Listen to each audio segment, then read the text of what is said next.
Israel ha vuelto a dejar en evidencia lo que algunos llaman la flotilla de la resistencia y que a la vista de los hechos no ha sido más que una operación de propaganda cuidadosamente diseñada para chocar contra el muro de la realidad. Tras un mes de travesía y después de anunciar a bombo y platillo que pretendían entrar en Gaza por mar, algo que sabían de antemano que era imposible, una veintena de barcos de esa flotilla pro Hamás han sido interceptados por Israel a unas 100 millas de la costa. Entre esos activistas detenidos figuran nombres que suenan desde luego muy bien en los titulares, como esa activista sueca Greta Thunberg o incluso la exalcaldesa de Barcelona, Ada Colau. No hubo asalto militar, ni violencia desmedida, ni tampoco escenas de película bélica, como algunos intentan hacer creer en las redes sociales, porque lo que se muestra en esas imágenes grabadas, atención, por los mismos activistas, es otra cosa: lanchas israelíes que rodean esas embarcaciones, chorros de agua a presión y soldados que suben tranquilamente a la cubierta, muy lejos de esa agresión activa que proclaman los comunicados de la flotilla. La propaganda, eso sí, ya estaba escrita antes de zarpar, y aquí está la clave: nunca se trató de ayuda humanitaria, porque para eso existen mecanismos muy diferentes a estos. El verdadero objetivo era otro, el de forzar la narrativa de David contra Goliat, fabricar mártires mediáticos y colocar en el centro del escenario a figuras que viven de esa visibilidad. Los participantes, de más de 50 nacionalidades diferentes, se envolvieron en esa bandera de la justicia universal y se echaron al mar con un destino sabido de antemano: ser detenidos, deportados y después presentarse como víctimas. Una misión que no podía cumplirse, pero que les servía igual, porque la derrota estaba prevista en el guión. Incluso el gobierno de España había advertido en estos últimos días del riesgo, pero ahora, tras la detención de esos activistas españoles, el ministro José Manuel Álvarez convoca a la diplomacia israelí, asegura que no se les debe acusar de absolutamente nada. Una defensa política de quienes han cruzado un terreno que desde luego no era inocente, el de dar cobertura a una operación calculada de propaganda en plena guerra en Gaza. Mientras tanto, Hamás, que recibe con gusto esta clase de iniciativas internacionales, sigue guardando silencio y pidiendo tiempo para contestar a los planes de paz propuestos por Donald Trump, que no parecen interesarle demasiado. El ruido de la flotilla, eso sí, ya le ha servido, porque Israel está otra vez en el banquillo de la opinión pública, aunque la puesta en escena haya sido un poco más que un teatro flotante.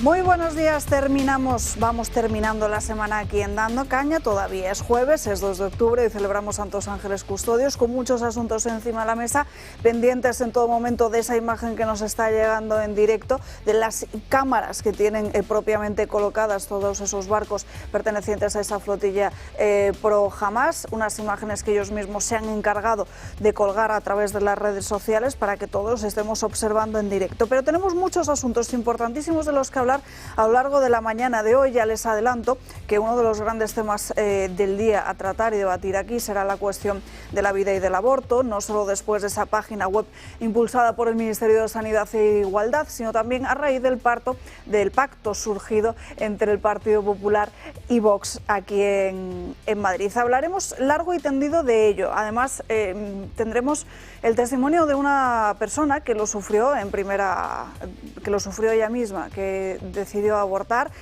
si mal no recuerdo, incluso hasta en 2 ocasiones, y veremos qué es eso del síndrome posaborto, ya les digo, con alguien que lo sufrió. También trataremos en profundidad la cuestión de la inmigración ilegal, con todas esas protestas que se están produciendo a lo largo y ancho de nuestro país, también fuera, e incluso entrevistaremos al padre Custodio Ballester, justo después de que se haya celebrado ese juicio en el que se le acusa de ser islamófobo. Hablaremos de todo ello y para ello nos acompaña don Julio Ariza. Muy buenos días.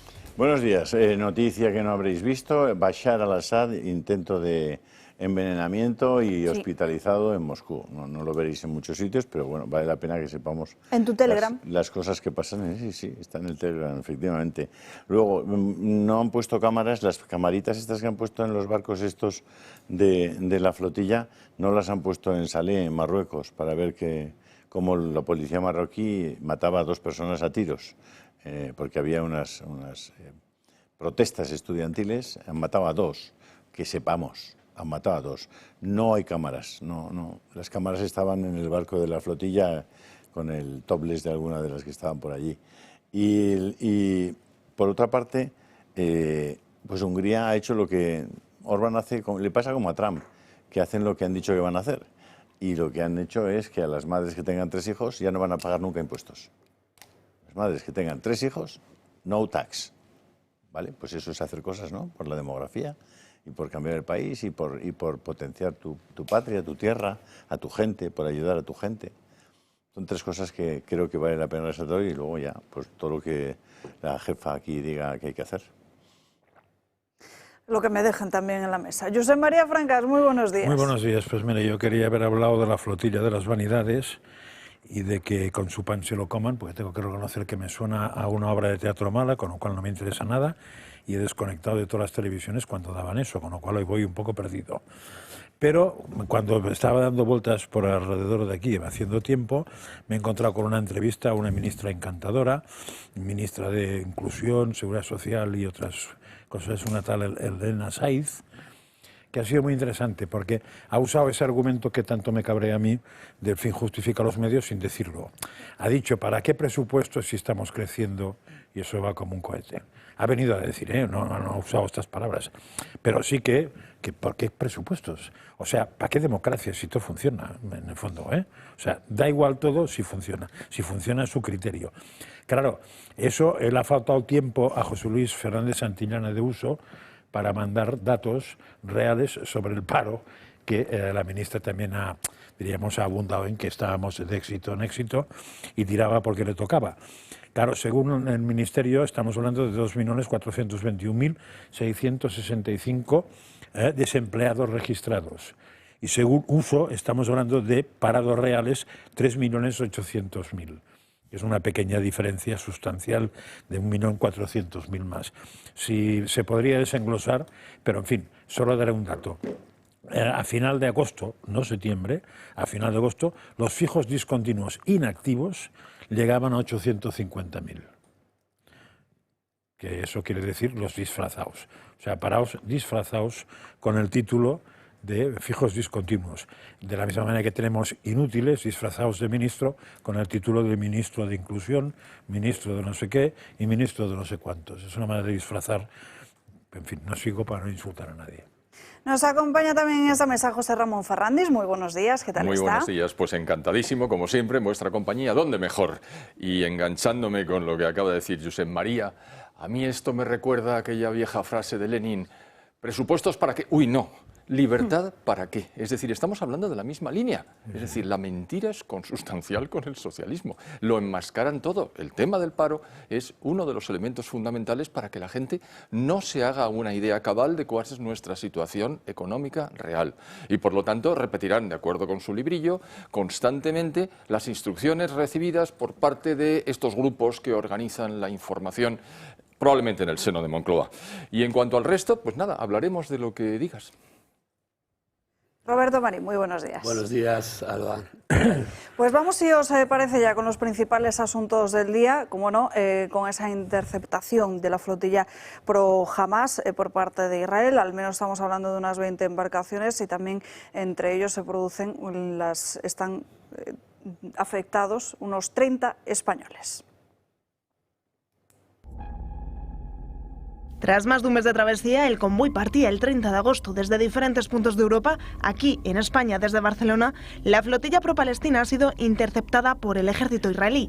Con los chalecos salvavidas puestos, manos en alto y sin mostrar resistencia, embarcaciones de Israel abordaban barcos como el Alma, Sirius o Adara, 3 de los más importantes, para trasladar a sus integrantes hasta el puerto de Adot, entre ellos a la exalcaldesa catalana Ada Colau, que difundía este mensaje. Si estás viendo este vídeo, es porque Israel nos ha detenido ilegalmente. Pese a que desde la flotilla insisten en denunciar una operación intimidatoria, lo cierto es que el ejército israelí actuó sin violencia, más allá de cañones de agua, y tras varios avisos en los que les pedían el cese de las embarcaciones, era tras su negativa cuando procedían a la detención de varias decenas de integrantes de la flotilla internacional. El ministro de Interior israelí colgaba en su cuenta de X este vídeo en el que aseguraba que la activista Greta Thunberg y sus amigos se encontraban sanos y salvos. De hecho, se puede ver cómo se les ofrece agua y ropa de abrigo. España, con el buque de la Armada, e Italia, con otro de la Marina, habían dado soporte en estos últimos días a las embarcaciones, pero durante las últimas horas se habían situado a más de 150 millas de distancia de la flotilla para no entrar en conflicto con Israel al incurrir en una zona de alto riesgo. De hecho, la propia Armada ordenó que se alejaran de la zona, pero la flotilla hizo caso omiso. Ahora, activistas integrantes de las embarcaciones acusan al gobierno español de no cumplir con su misión de proteger. Bueno, el gobierno español avisó hace apenas unos días del riesgo que suponía la dirección que estaba tomando esa flotilla. De hecho, el buque de la Armada que se ordenó por parte del Ejecutivo que acompañara a esa flotilla, pues se ha quedado bastantes millas más atrás en vez de entrar en esa zona de peligro. Sin embargo, el presidente del gobierno insiste en que esa flotilla debe estar protegida y, de hecho, José Manuel Álvarez también acaba de asegurar hace apenas unos minutos que no se les puede detener. También hemos trasladado al gobierno israelí el que es necesario que protejan los derechos de no solamente nuestros compatriotas, sino todos los integrantes de la flotilla. En todo caso, por supuesto, desde España vamos a garantizar esa protección diplomática y, sin duda alguna, la protección de los derechos que puedan ser menoscabados por la acción del gobierno israelí. En fin, José Ramón, ¿cómo lo ves? Bueno, esto es un acto de propaganda, pero en realidad es una agresión que además está financiada por Hamás, como sabemos. Es decir, ante una situación como esa, pues cualquier Estado, y en concreto el de Israel, que está embarcado en una guerra que no ha desencadenado él, sino precisamente Hamás, pues se tendrá que defender. Claro. Oh, pobrecillos, estos partícipes, estos activistas que están siendo capturados por mujeres. Porque si recordáis, las personas que han participado, los soldados, son todos mujeres, una brigada especial para que nadie se pueda quejar de que nos han tratado rudamente. Bueno, pues no es el caso. Pero claro, ahora yo estoy recordando lo que pasa cuando alguien intenta entrar en Turquía, que está al lado. Nunca jamás, ni lo intentarían, porque el que intentó arriar una bandera turca en Chipre, le dispararon cuando estaba en el mástil, cayó al suelo y muerto, y nadie dijo nada. No solo eso, un Sukhoi ruso entró para probar, para testar las defensas aéreas de Turquía, fue derribado y no pasó nada. Pero claro, con Israel, que ha detenido a estos partícipes en la charada y los está llevando a Israel mismo, con todos los cuidados y delicadeza posible, ahí hay que lanzar no solo al gobierno, sino a estos medios de comunicación de masas que ni respetan la verdad ni pretenden informar, sino solamente deformar. Bueno, pues como decía Josep María, esto no interesa, esto es filfa, paso por encima. Roberto. Bueno, pues yo creo que nos estamos enfrentando a una situación que ya sabíamos todo el mundo cómo iba a ser el final, porque yo creo que nadie se va a sorprender de que esto terminará como ha terminado. Es más, se agrava la situación con la división absoluta del gobierno. Lo que hace 2 o 3 días era una situación de, bueno, pues que no les pase nada y tal. Ahora, yo creo que al presidente y a Álvarez les han tenido como que apretar un poco para ver qué pasa con sus compañeros de Sumar, porque yo creo que fue ayer, o antes de ayer como mucho, cuando la ministra Robles decía algo así como, hasta aquí, todo lo que hagan más allá es responsabilidad suya. O sea, se desentendía absolutamente de esta flotilla de la resistencia que llaman, que yo no sé cuál ha sido la resistencia, pero en cuanto han visto que no les iba, vamos, que iba a terminar como iba a terminar, todos han salido de esa manera. Yo sinceramente creo que se están riendo absolutamente de todo el mundo, porque no creo que estén luchando ni haciéndolo de la ayuda humanitaria como ellos ven desde el primer momento. Coincido con todos en el tema de la propaganda más absoluta y que efectivamente ha terminado, como decía al principio, como ha tenido que terminar, y sí que me gustaría destacar la división del gobierno, que es una fractura más, y en este tema pues volvemos a ser un poco el hazmerreír de todo el mundo. Francas. Da la sensación de que alguien en el gobierno al final ha usado la cabeza, ¿no? Y se ha dado cuenta de que lo que estaba haciendo Pedro Sánchez era una somera idiotez que nos podía llevar a mal sitio. Aunque me extraña. Sí, pero hoy él ha vuelto a incidir en eso, porque si se hubiera sumado al comentario de la ministra Robles, hubiera sido un poco de esa sensatez sí que se instala en el gobierno. Pero sus socios no le han dejado. Pero vamos a ver. Yo vengo desde fuera, cojo los periódicos y veo a 4 comunistas colgados que son las portadas de todos los periódicos de España, de las páginas web. Están en todas las televisiones. Son 4 jodidos colgados que no tienen nada que hacer. y que si tienen Que se algo que pueden un hacer mes es alta mar, cobrar alguna subvención de pues, todos los barco. demás. O sea, unos auténticos colgados, que se han metido en unos barcos, se han pasado unos cuantos días dando vueltas por ahí, las islas griegas, por tal, cantando, bebiendo, disfrutando, fenomenal. de campamento, como si fuera Y de eso campamento. es lo que constituye el núcleo fuerte de la información, y como nosotros abrimos el programa, hablando de estos tíos. O sea, ayer matan a 2 tíos en Marruecos a tiros, la policía, chavales, que estaban protestando por el régimen marroquí, les pegan 2 tiros y eso no abre las portadas. O sea, eso no abre, ¿no? Es, lo que abre las portadas son estos tíos. En Ucrania no ha habido ninguna muerte, no ha pasado nada, no ha habido bombas, no ha habido tal, tampoco abre las portadas. Pero eso es la manipulación. Llevamos, Que eso es la manipulación a la que estamos sometidos. bueno, ya, la pero es que mayoría la de los medios. aceptamos, la asumimos. Es decir, son tan listos que son capaces de que nosotros miremos donde ellos quieren que miremos. O sea, nos cogen la cabeza y ven allí.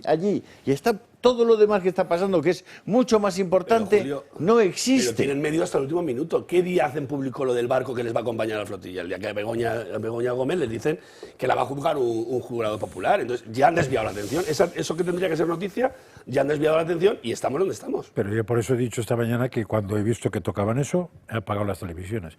Y evidentemente esta noche no he seguido para nada el directo que daban. Claro. Es más, ayer un programa que veo ahora por las noches en Telemadrid, cuando entro ahí, me fui a otra cosa y dije, voy a ver... Bueno, pues antes de que os queráis voy a ir ver de perder este el Barça. programa, Y vi perder antes de el que Barça. queráis Vas a rematar, abandonar por la lo menos. mesa de No, hoy, yo vamos mira. a terminar de contar a nuestros espectadores la información, que ellos también puedan ser capaces de Sí. generar sus propios juicios de valor. Y Mira, pasamos os voy a otro pasar asunto. por Telegram, Alba, las fotografías de esta mañana en la Universidad Autónoma.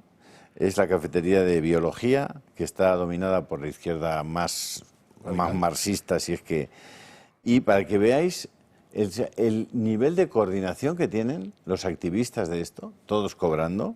Y os voy a pasar... Es que hoy había huelga precisamente de estudiantes por la cuestión de la flotilla claro. Pro Sí. Hamas.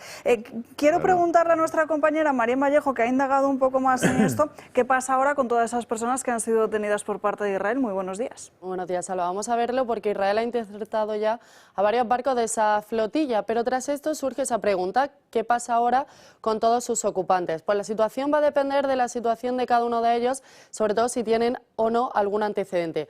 Lo previsible es que Israel proceda con un interrogatorio en una comisaría de migraciones. Podrían ser acusados de haber entrado al país ilegalmente. Un equipo de abogados de la flotilla ya se encuentra allí en Israel para defenderles y en el caso de los ocupantes españoles, el gobierno de Sánchez ya ha anunciado que van a contar con protección diplomática y consular. Una vez interrogados, los ocupantes se podrían encontrar con 2 opciones. La primera de ellas sería la de firmar un documento de deportación inmediata. Esto podría implicar la expulsión del país en 72 horas y les libraría además de juicio. Pero sería también admitir que han entrado ilegalmente a Israel y podrían tener la prohibición de acceso por un periodo de tiempo determinado o de por vida. El otro escenario es que no acepten firmar ese documento. Si eligen esa opción, Israel los podría considerar como inmigrantes ilegales y serían trasladados a una prisión a la espera de juicio. Pero como decimos, hay casos y casos, y Greta Thunberg, por ejemplo, tenía prohibida la entrada en Israel, por lo que ella sí que podría ser directamente encarcelada por tiempo indeterminado. El ministro de Asuntos Exteriores, Álvarez, ha asegurado que los miembros de la flotilla no pueden ser detenidos y que tienen que volver a España inmediatamente. Tienen que estar donde siempre han tenido que estar, que es libres de movimientos y de regreso en España inmediatamente. Y desde luego no voy a aceptar ninguna acusación completamente injusta e infundada hacia ellos. Además, desde el Gobierno de España mantienen su postura y asegura que esa flotilla no representa ni ha representado nunca ninguna amenaza. Gracias, María. Me pedía Francas la palabra. Sí, porque, hombre, según Álvarez tendrían que quedarse en el mar, ¿no? Es donde estaban. Con lo cual, que los dejen en el mar con unas... No le tomes al pie de la letra. No, a ver, a mí me da la sensación, pero eso ya es cosecha mía, que de vez en cuando se menciona una neurona, puede ser errónea, que justo han sido cogidos en una zona para no tenerles que acusar de haber entrado ilegalmente en Israel, porque no han entrado ilegalmente en Israel. Han entrado obligados a Israel. Con lo cual me da la sensación de que la jugada política está en cogerlos fuera, donde se dijo no paséis de aquí, que estas aguas ya las usamos como propias. Pero al no ser propias, no, es una detención que puede ser discutible lo que quieras, pero no es de detener a un señor que ha entrado en tu país. Con lo cual te ahorras todos los problemas diplomáticos de meterlos en un juicio otro. Me da la sensación de esto, al menos yo es lo que hubiera hecho. De todos modos, los inicios del programa lo hemos visto, que se le está dando ropa de abrigo y se le está dando incluso bebida y demás, o sea que cuando se habla de detención también yo creo que el lenguaje aquí es importantísimo. Ellos nos quieren llevar, claro, ellos quieren llevar efectivamente esta flotilla, esta propaganda, nos quiere llevar evidentemente a pensar que son detenciones ilegales. Yo esta mañana escuchaba hasta la palabra secuestro, que saben cómo secuestrado y tal. Claro, nada más lejos. Y un crimen de Estado. Claro, nada más lejos de la imaginación. Por eso te digo, es que se les ha ido un poco el tema de la propaganda, porque claro, al fin y al cabo esto no es hacer más que ruido, ruido, ruido y tapar realmente, pues un poco lo que decía Julio, ¿no? Estamos mirando todos hacia allí y realmente los problemas que tiene el gobierno de corrupción y de muchos más, estamos pues eso, obviándolos en el día de hoy, claro, por este tema que al fin y al cabo tiene el recorrido que tiene, porque es que desde que salieron el 30 de agosto, el 1 de septiembre del puerto de Barcelona, con esas idas y venidas y todas esas vicisitudes que les ha pasado en el mar, aparte de comportarse como si fuera un campamento de verano, pues evidentemente sabíamos cómo iba a terminar. Entonces, bueno, pues ya ha llegado su día. Ahora hay otra flotilla que va detrás de ellos. Si los que están ahora a la altura de Creta, creo que decían esta mañana, la segunda flotilla, no saben cómo va a terminar, pues es que o nos están tomando el pelo o tú me dirás, porque vamos, los resultados ya están ahí. Son las 12:21, nos vamos a ir a una breve pausa de publicidad. A la vuelta vamos a hablar de la cuestión del aborto, como les digo, de esa página web promocionada abiertamente por el Ministerio de Sanidad en estos últimos días, pero también sobre ese pacto. Les contaremos al detalle en qué consiste lo firmado entre Partido Popular y Vox. Pero antes, titulares en el canal de Telegram de Julio Ariza, Universidad Complutense de Madrid con las protestas autónoma, a yo favor creo que es autónoma, me parece. La Autónoma, sí. También Marruecos, has estado comentando algún asunto, enseguida les mostraremos esas imágenes de lo que está sucediendo en Marruecos contra el régimen y creo que has compartido los varones de Vox, los varones del PP, varones con B, parecen estar preocupados por lo que leo, estar preocupados por la subida de Vox. No sé por qué. Sí. Pues creo que podemos dar algunas claves, pero serán unos minutos. Aquí les esperamos. Ya saben, pueden seguir a Julio Ariza en su canal de Telegram y de WhatsApp a través de los códigos QR que están viendo en sus pantallas. Simplemente deben acercar la cámara del móvil, les llevará precisamente a ese perfil, le dan a seguir y ya tienen a Julio Ariza en sus teléfonos móviles compartiendo las diferentes informaciones del día. Unos minutos y volvemos.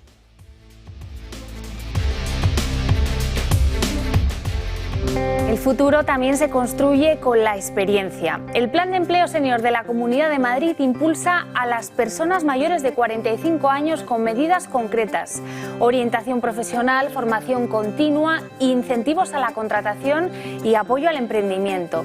Todo ello para que el talento senior encuentre nuevas oportunidades y las empresas descubran el valor añadido de su trayectoria.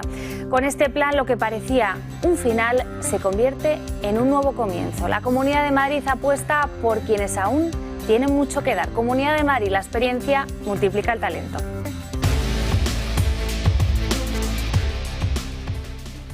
Según el Gobierno, en España el año pasado se realizaron más de 100.000 abortos y el 80% de esas interrupciones voluntarias del embarazo se hicieron en centros privados. El pasado año se practicaron 106.172 interrupciones voluntarias del embarazo en nuestro país.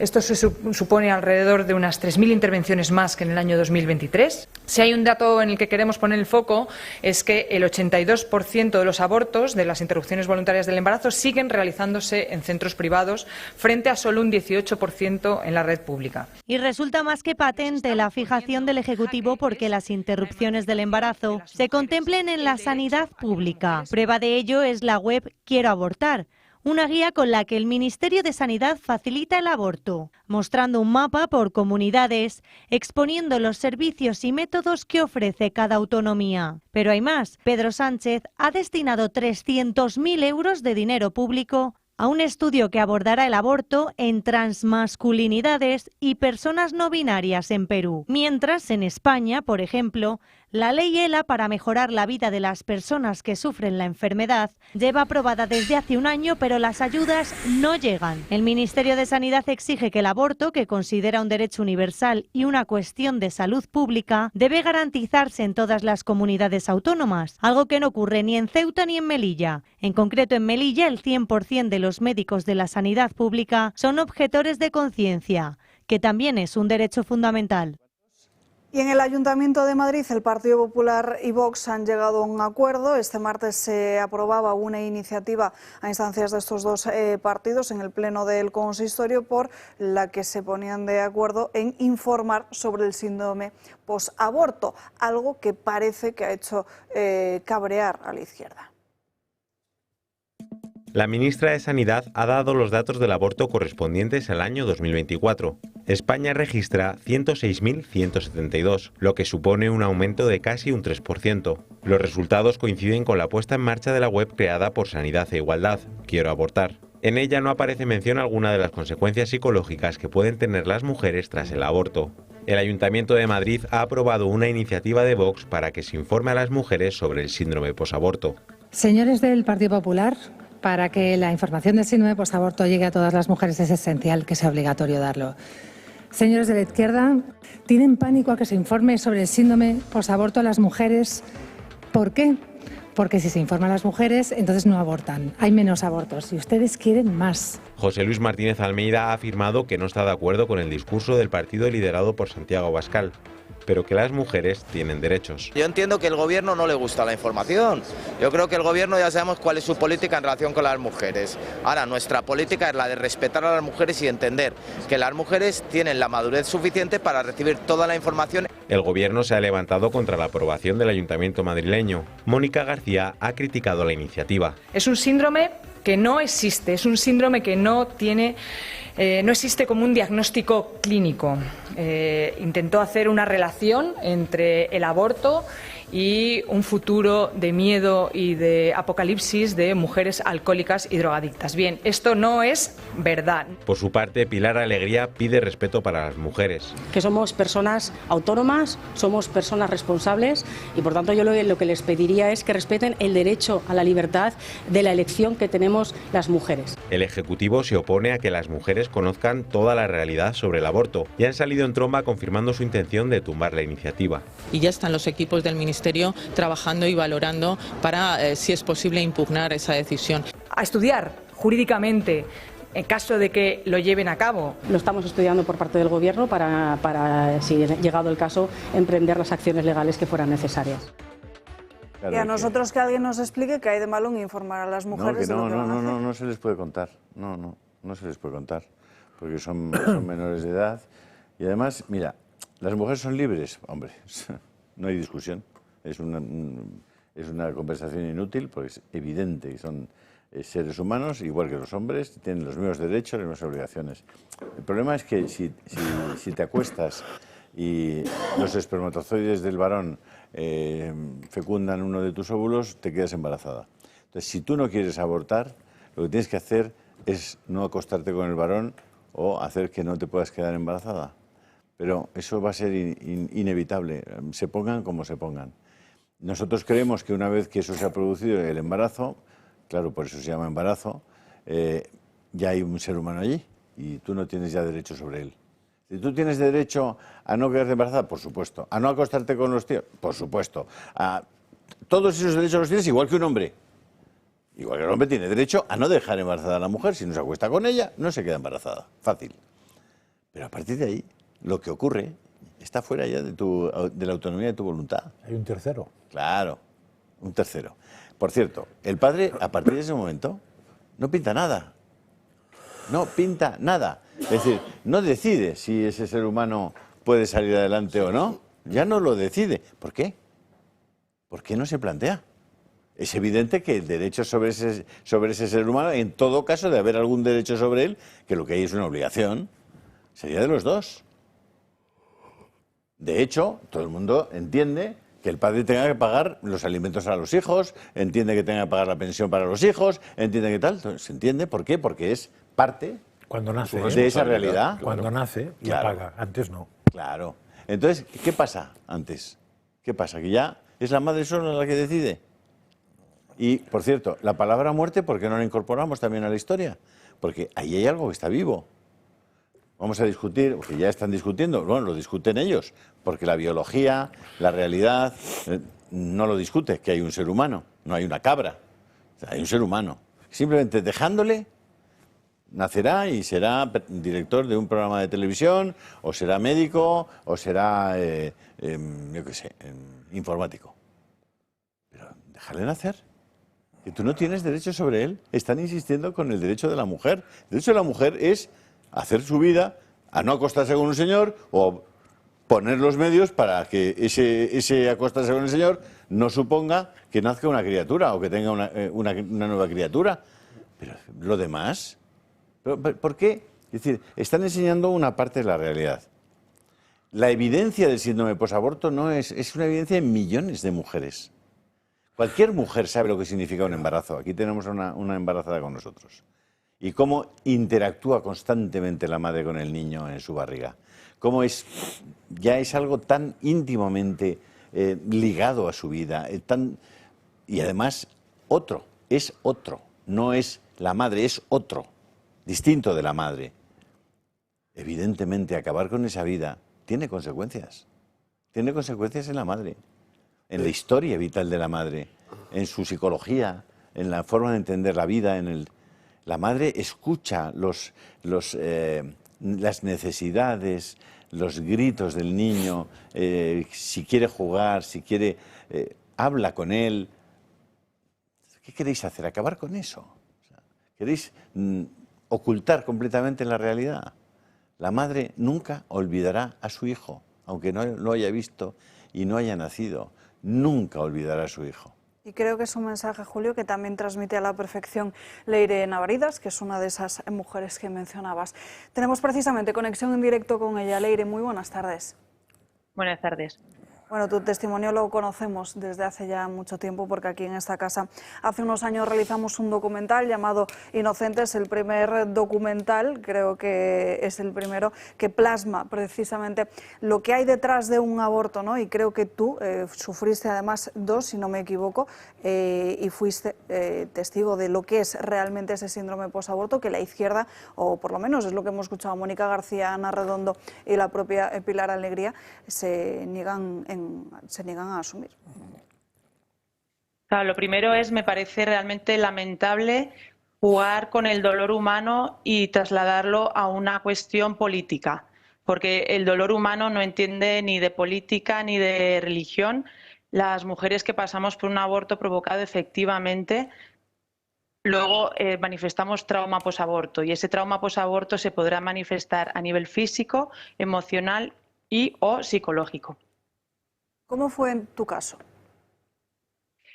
Bueno, si me permitís, más allá de mi caso, a mí me gustaría hablar como acompañante, que llevo 7 años acompañando a mujeres en su posaborto, porque mi caso sí que fue el de ir engañada con esa idea del amasijo de células. Por supuesto, nadie me informó sobre las consecuencias del aborto, y una consecuencia que tiene el aborto provocado es que luego te quedas embarazada y así tengas mucha ilusión por tener a ese segundo hijo, también lo puedes perder, como fue mi caso. Pero insisto, creo que tengo mucho más que decir como acompañante de posaborto, porque yo no les puedo decir a las cientos de mujeres que he atendido que eso es un bulo de la ultraderecha. Es muy lamentable que la ministra de Sanidad piense que una intervención tan intrusiva en el cuerpo de la mujer no puede dejar ningún tipo de consecuencias. Leire, pues no sé si nos puedes realizar entonces, ser altavoz de todas esas mujeres que has acompañado, contarnos cómo lo viven ellas, qué sufren, cuéntanos un poco más. Mira, lo primero es saber cómo llega una mujer, ¿vale?, a las puertas de un abortorio. Y puede llegar engañada, muy asustada o coaccionada, ¿vale? Las que vamos engañadas nos creemos que esto es una intervención inocua, positiva, incluso feminista. Las que van con mucho miedo se enfrentan a la amenaza de que si continúan con el embarazo, pues puede que las echen de la casa porque viven en un piso compartido, en una habitación y no quieren embarazadas, o las echan del trabajo, o sienten la amenaza de que su futuro como estudiantes, si son universitarias, pues se va a ver lastrado, condenado. Y luego está un tercer tipo de mujer que no quiere abortar y es coaccionada, amenazada por la pareja, que es un violentador, un abusador, o la familia. Y no existen actualmente protocolos que identifiquen estos abortos forzosos, que en la última ley del aborto sí están tipificados como delito, pero no existen ni en el trabajador social ni en la clínica ningún tipo de protocolo ni medida para ver si esa mujer va libremente o forzada. ¿Qué sucede cuando esa mujer entra precisamente y dice quiero abortar? ¿No se le da ningún tipo de información?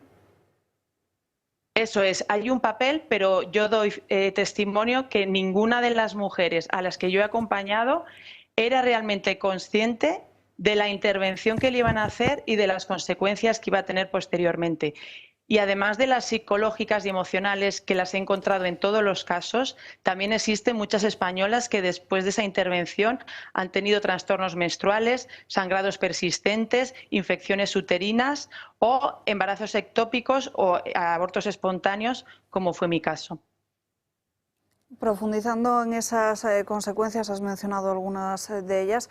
¿Qué te dicen después esas mujeres, algunas de las que han decidido abortar? ¿Cómo Bueno, es que la mentalmente? cuestión es que no se decide abortar, porque para que realmente pueda ser una decisión hacen falta tres factores. Primero es conciencia, es decir, qué consecuencias, o sea, qué es esta intervención, qué me van a hacer, ¿vale? ¿Me lo van a aspirar? ¿Me lo van a trocear? O sea, ¿qué van a hacer con lo que llevo dentro, que es mi hijo? No es un amasijo de células. Además, una vez tenemos ese test positivo, que suele ser a partir de la semana sexta, ya hay un corazón que late, o sea, ya hay mucho más que un amasijo de células.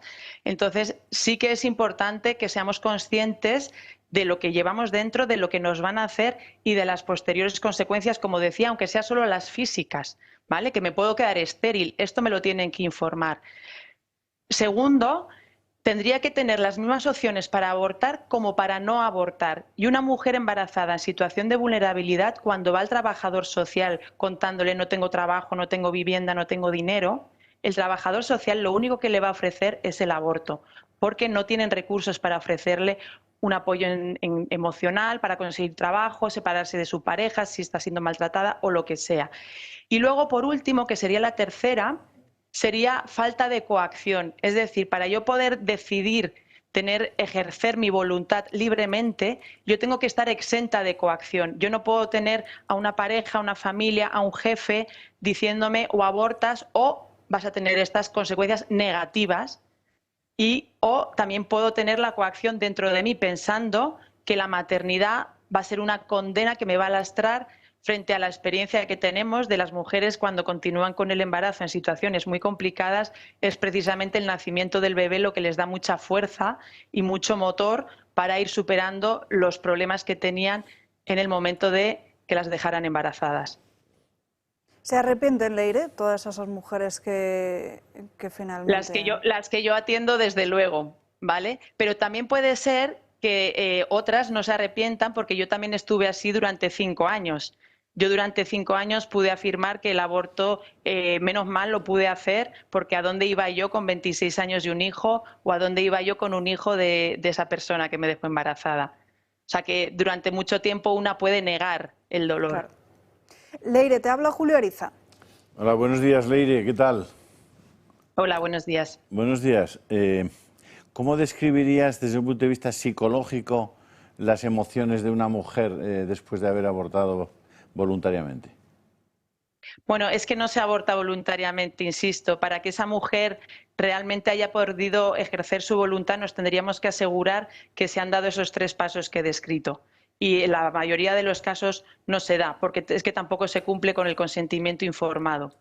Entonces, las mujeres nos vemos abocadas al aborto por diferentes cuestiones. Entonces, estas mujeres que atiendo yo, que han sido abocadas al aborto, pues se sienten con mucha culpa, mucha pena, muchísima tristeza. Hay muchas que buscan suicidarse porque sienten que así van a poder encontrarse con esos hijos no nacidos o ya no tienen ningún tipo de ilusión o sentido en la vida. Pueden sentir, pues eso, muchísima ira, resentimiento. O sea, es muy variado. Por eso es verdad que el síndrome como tal no existe, porque el trauma posaborto tiene un montón de posibilidades en cuanto a síntomas, en cuanto a expresión, pero que el posaborto existe y que toda intervención violenta del embarazo deja un daño en la salud integral de la mujer, eso es un hecho. Y hay estudios, además, no solo es mi experiencia de 7 años que puedo corroborarlo, sino hay estudios que ya confirman cómo las mujeres que abortan frente a las que dan a luz tienen un índice posterior de hospitalización mucho más alto, y son hospitalizaciones relacionadas con trastornos psiquiátricos, consumo de sustancias tóxicas o intentos de suicidio. Cuando hace 10 años, o quizás alguno más, porque ahora ya cada vez que digo 10 años suelen ser 20, hicimos un reportaje, no sé si igual lo recordarás, quizás no, pero vosotros, José María Francas, seguro que lo recuerda, en un abortorio, y pudimos comprobar primero la falta de preparación médica de los que allí estaban. Pudimos comprobar la frialdad enorme con la que trataban a las mujeres que entraban allí. Pudimos comprobar cómo se realizaba el aborto por procedimientos químicos, quemando materialmente a la criatura dentro del vientre de la madre antes de ser expulsada. Pudimos comprobar que cobraban en B, que cobraban en negro, es decir, que pedían dinero en negro, no aceptaban tarjetas de crédito. Pudimos comprobar que algunos diputados comunistas, concretamente en ese momento del Congreso, tenían vinculaciones societarias con los dueños de esas clínicas abortistas. Y en la práctica la conclusión que llegamos fue que de lo que estábamos hablando era de un gran negocio. De un negocio, como dice ahora la ministra, de 106.172 personas, al margen de todas aquellas criaturas que han sido fulminadas sin que nadie se entere, porque lo han hecho a partir de la píldora del día después. Entonces, tú tienes la sensación, con toda la información que has acopiado estos años, de que de lo que estamos hablando en realidad es de un formidable negocio de dinero negro? Claramente. Mira, no sé si negro, blanco o de qué color, pero claramente hay una industria detrás que se lucra. Tenemos a la industria farmacéutica, la industria clínica, más luego todo lo que deriva de ahí. Claramente se lucra muchísimo, porque además no es solo la propia intervención que se cobra, ¿no?, sino es luego la mujer acaba tan destrozada que luego va a ser una ideal consumista de todo tipo de fármacos, cirugías, operaciones, etc., etc., lo que necesite o utilice para tapar ese dolor o ese vacío. Por dar una información a nuestros espectadores, ¿cuánto cuesta realizar un aborto? ¿Cuánto vale? Pues está en torno a el químico en torno a los 460, el quirúrgico no estoy actualizada, porque como las mujeres no lo pagan, pues no me saben decir cuánto valen. Es gratuito. Porque esas operaciones las paga la Seguridad Social. Eso es, eso es. Lo que pasa que de la misma forma que les pagan el aborto, luego no les pagan un acompañamiento posterior, así sea para confirmar que no hay ningún tipo de consecuencias, porque ahora se está afirmando que no existen consecuencias en estas intervenciones porque nos venden que los hacen médicos en espacios seguros, pero no confirman ni pueden llegar a contrastar esa misma afirmación porque luego abandonan completamente a estas mujeres. ¿Has tenido alguna vez constancia del fallecimiento de una mujer después de un aborto provocado por sangrado? Muerte no, pero sí que hayan quedado profundamente dañadas e irreversiblemente dañadas, sí. Muchísimas gracias. Leire Navaridas, muchísimas gracias por tu testimonio. A ver si lo escucha la ministra de Sanidad. Gracias. Un abrazo. Aquí estaremos. Gracias, Leire. Hasta luego. Aquí en la mesa antes se pedían la palabra Ferrandis, también Roberto. Julio ha utilizado el término adecuado, matar. Es decir, esto es una muerte inducida, sin atribuir responsabilidades específicas, ¿no? Bueno, pues eso habría que informarlo también. Es decir, esa información oficial que ahora se lanza diciendo, mire usted todo lo que puede hacer para abortar, debería estar equilibrada diciendo, mire usted cómo late el feto, o mire usted qué cara tiene la criatura, si es que ya la tiene. Es decir, aquí estamos utilizando el viejo aforismo de que ojos que no ven, corazón que no siente. Y entonces, claro, si la futura madre no ve, o no oye, o no percibe ni los latidos, ni el aspecto, ni los movimientos, porque es muy pronto, pues tendrá alguna facilidad adicional para llegar a término el aborto, es decir, la muerte del hijo que lleva dentro. Pero claro, el gobierno desde luego jamás inducirá, este gobierno sin duda, jamás inducirá a que las mujeres tengan la información equilibrada suficiente como para tomar la decisión de una manera menos coaccionada, ¿no? Y hay otro tema que me hace pensar, y ya con esto termino. Se piensa que cuando abortas, bueno, pues ya está. Vamos a utilizar otro aforismo bestial. Muerto el perro, se acabó la rabia. Pues no. Porque el microquimerismo nos dice que las células del hijo que has llevado en tu seno a través de la placenta entran en el cuerpo de la mujer y permanecen en el cuerpo de la mujer de por vida de esta. Es decir, no te has librado del niño. Que lo sepan. Roberto. Bueno, pues yo, tras escuchar los distintos testimonios que hemos escuchado en estos últimos minutos, sí que es verdad que la conclusión es muy clara. Yo creo que mucho más Leire y mucho menos Mónica García y Ana Redondo, o sea, todo el apoyo a Leire y a esas personas que están en esa situación y, por supuesto, las ministras, que decía Julio en su intervención, tras haber escuchado a las ministras, hablaba de una realidad. Bueno, es que eso no es una realidad, o sea, es que yo creo que el Gobierno, de manera sincronizada, lo que busca es, nuevamente, con este caso también, desafortunadamente, el ruido, exagerarlo absolutamente todo, y a mí me llama mucho la atención, por eso decía lo de sincronizada, que hemos escuchado a 3 ministras así pasar de distintos ramos y todas hablan de que van a hacer un estudio sobre este tema en cuestión. Hombre, pues yo en concreto de todas ellas, a la señora Ana Redondo sí que le diría que tiene muchos temas que estudiar en su área, como el tema de las pulseras o como el tema del biogen, que de verdad están poniendo a personas en peligro. Que creo que es mucho más importante, mucho más actual, mucho más destacado que todo esto, y que dejen a la gente ser libre, y que son ellas, como parte del Gobierno y como políticas, las que tienen en su mano soluciones para, efectivamente, como decía Leire, no fomentar el tema del aborto y dar las distintas herramientas, porque es verdad que mucho se puede hacer desde el mundo de la política.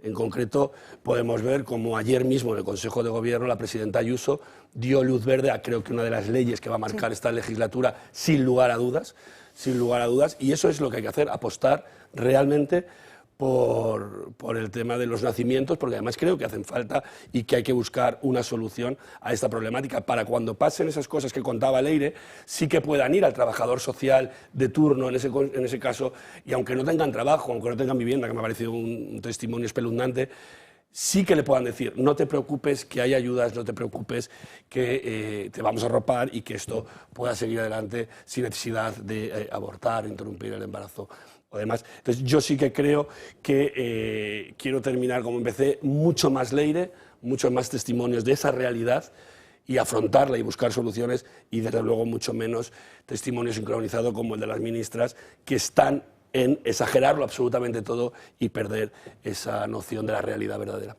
Francas. Sería redundar en lo que habéis dicho, que me parece muy correcto. Lo único que digo yo, a Mónica García no me digno ni hablarle, ni responderle. Creo que es un ser que no se entera de nada, con lo cual no perdería el tiempo.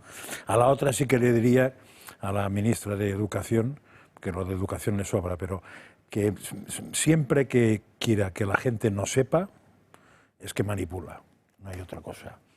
Y por tanto, que no vengan con otras historias. Yo eso lo he contado 20 veces aquí, y yo me creía que el feminismo abortista, diríamos, tenía errores de lucubración, errores de fondo, pero no mala leche, hasta que me di cuenta que no querían formación, no querían que la gente se formara.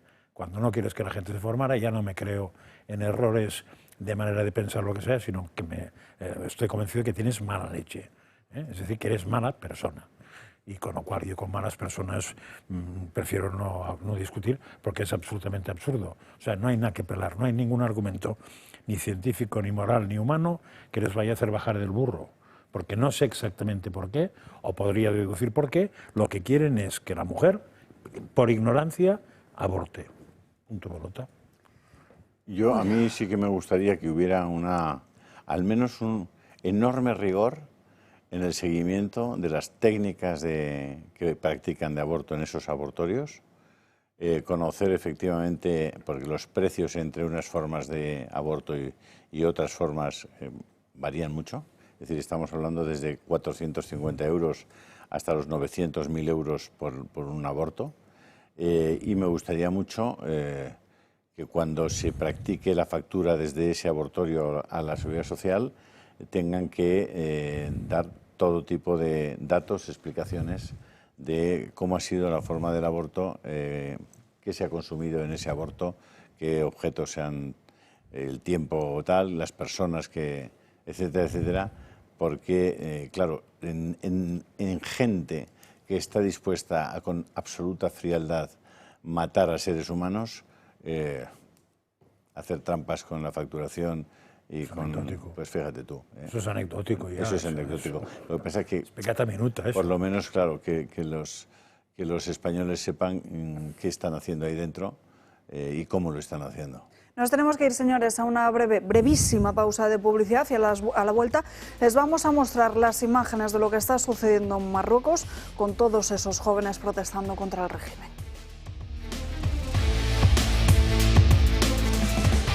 Y si mañana se va la luz otra vez, que no te pille por sorpresa. Con las baterías de Comunidad Solar, tu casa sigue funcionando aunque falle la red eléctrica. No necesitas placas solares ni instalaciones complicadas. Solo conectar, almacenar y tener energía lista cuando más la necesitas. Seguridad, ahorro y tranquilidad, incluso si vives en un piso. Entra en comunidadsolar.es, sección baterías, y protégete sin complicaciones o llama al 980 28 12. Ya estamos de vuelta en Dando Caña. Enseguida pasamos a hablar de los asuntos que marcan la agenda política del día, pero antes las crónicas de Manicomio de Gabriel Serrano. Gaby, ¿cómo estás? Muy buenas tardes. Pues la verdad es que muy bien. Imagínense ustedes que se van de viaje a otro país, que no es España, van a visitar algo y se encuentran cosas del propio España, pero no saben cómo han llegado allí. Esto es lo que se ha encontrado un influencer, Jorge Amor, en su viaje a Marruecos. Tú mirad qué cosa más curiosa. Hemos venido a un hotel aquí en mitad de Marruecos que tiene estas toallas.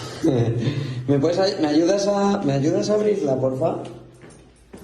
Mirad de dónde son las toallas. Bueno, estoy aquí con Jesús, que Jesús es extremeño, no se ve, ¿no? Por ahí. Esta es de la Junta de Andalucía, ¿no? De la Junta de Andalucía. Pero que tenemos también la de Navalmoral, ha ido pasando por todo. Del área de salud de Navalmoral de la Mata, en Extremadura. O sea, yo me quedo muerto y todas las toallas del hotel son de esta, de Navalmoral de la Mata y de esta de la Junta de Andalucía.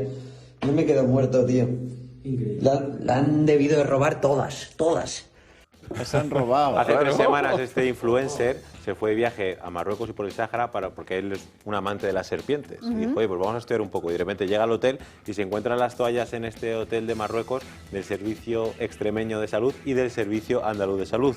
Dicen, ¿cómo ha llegado allí? Porque normalmente sí que hay que decirles que cuando existe una catástrofe, muchos hospitales y muchos países sí que donan material sanitario para poder intentar aportar ese granito de arena. Incluso dentro del propio país, dentro de España, los hospitales, uno está en el Gregorio Marañón y se encuentra una sábana del Gómez Ulla, pero eso sí que es normal y sí que hay movimiento de sábanas y toallas debido a las ambulancias, que cuando transportan a un enfermo pues se queda toda la sábana con toda la camilla y ahí sí que hay bastante ajetreo. Pero claro, esto llega debido a que posiblemente exista un tráfico de material. Imagínese usted, va a un hotel tranquilamente a descansar y se tienen que secar el sobaco con la toalla del Servicio Andaluz de Salud. Te sientes como en casa. Totalmente. Que bueno, podríamos estudiarlo. El problema es que el propio hotel las lava y las reutiliza. Claro, eso es un poco el Servicio Andaluz de Salud aún no se ha pronunciado al respecto, pero el Servicio Extremeño sí que ha dicho que no consta pérdida ni cesión autorizada de la toalla con logotipo del área de salud de Navalmoral, que es la que hemos visto, vista en un hotel de Marruecos. Y ahora mismo están iniciando una revisión y una investigación para intentar saber cómo han llegado ese tipo de toallas. ¿No le consta que ha perdido una toalla al Servicio Extremeño de Salud? Claro. ¿De qué está contando? Hay hospitales en España que pierden camas. Claro. En los hospitales de Barcelona perdían no sé cuántas Pues camas lo de al año. perder camas es un poco extraño, camas. ¿eh? Sí, sí, porque se las No es llevaba que la se gente. pierdan, es que alguien las O sea, roba, que porque vamos, llevarte una cama... Por eso, pero que diga el Servicio de Salud de Extremadura Que no ha desaparecido ni una toalla, anda ya, hombre. Bueno, supongo que no le costará la autorización para que la utilicen en los hoteles. Claro, eso será ahí lo que hay que buscar. De la Comisión de Sanidad del Parlamento de Cataluña. Una de las cosas que más me sorprendió es los botiquines que tenían el personal de los hospitales en sus casas. ¿Bestiales o qué? ¿Bestiales o qué? Brutales, eran auténticos depósitos de gasas, de agua oxigenada, de pastillas de todo tipo. Impresionante. Porque el consumo de medicamentos en los hospitales es una de las cosas menos... No tiene control. Sí, muy complicada. O sí tiene control, vamos. Además, los laboratorios están encantados de que no tengan control. Sí, claro, porque se pagan. Y a raíz de este vídeo publicado por el influencer... Pero es que yo tendría cierto pudor en eso. Ya. O sea, si yo consigo las toallas, no las pondría en un sitio abierto al público. Si las Gaby. Pero tú eres muy pudoroso. Estaba diciendo que a raíz del vídeo publicado por el influencer Jorge Amor, varios usuarios de la red social X han publicado pues lo que ellos han encontrado en diferentes puntos. Y como vamos a ver las imágenes, por ejemplo, en Tánger han encontrado una alcantarilla del Ayuntamiento de Madrid y a lo mejor no se aprecia muy bien, pero Madrid está tachado como raspado con una piedra. Pero no solo esto, aquí vemos, por ejemplo, esto también es en Marruecos, colgada en un tendedero, una toalla del Hospital del Sol de Málaga. Que esto debe ser algo frecuente, estaría bien investigar, porque claro, si el Servicio Extremeño de Salud dice que no tiene constancia de la pérdida de una toalla, pues imagínense ustedes todo lo que puede llevar. Pregúntales a los dueños de hoteles, Gaby, a ver cuántas toallas se llevan cada día de las habitaciones de los hoteles. Sí. Y el que no se haya llevado nunca una toalla, que levante la mano. Yo la puedo levantar. Claro, yo no la puedo levantar. En fin, Gaby. No solo la toalla, sino la zapatilla, el gel... zapatillas sí, zapatillas. Hombre, un poquito el neceser y demás. Bueno, vamos a dejarlo aquí. Gaby, ¿qué otro asunto nos traes Yo para quiero hoy? desearles a todos ustedes feliz Navidad. Todavía queda un poquito, Hombre, no, en Venezuela. Ya estamos en octubre, no sé, en Venezuela no sé qué hora será, a lo mejor pues están a 5 horas. de la noche, ¿no? Las 6 de la mañana. Bueno, estarán despertando, pero quiero que... No, un poco más. Con este mensaje, pues eso, que se despierten y vean el feliz Navidad. ¿Por qué? Porque Maduro lo ha vuelto a hacer.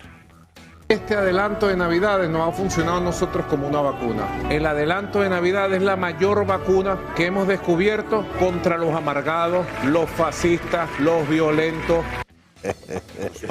Esto va contra todos los fascistas que hay, como en Venezuela, pues es un periodo que él dice que es Navidad porque Venezuela crece mucho por el consumo, también ha dicho en este vídeo, por supuesto, los venezolanos tienen tanto dinero que pueden tener estos privilegios, ya no les llega ni para comer, pues imagínense ustedes lo que ocurre.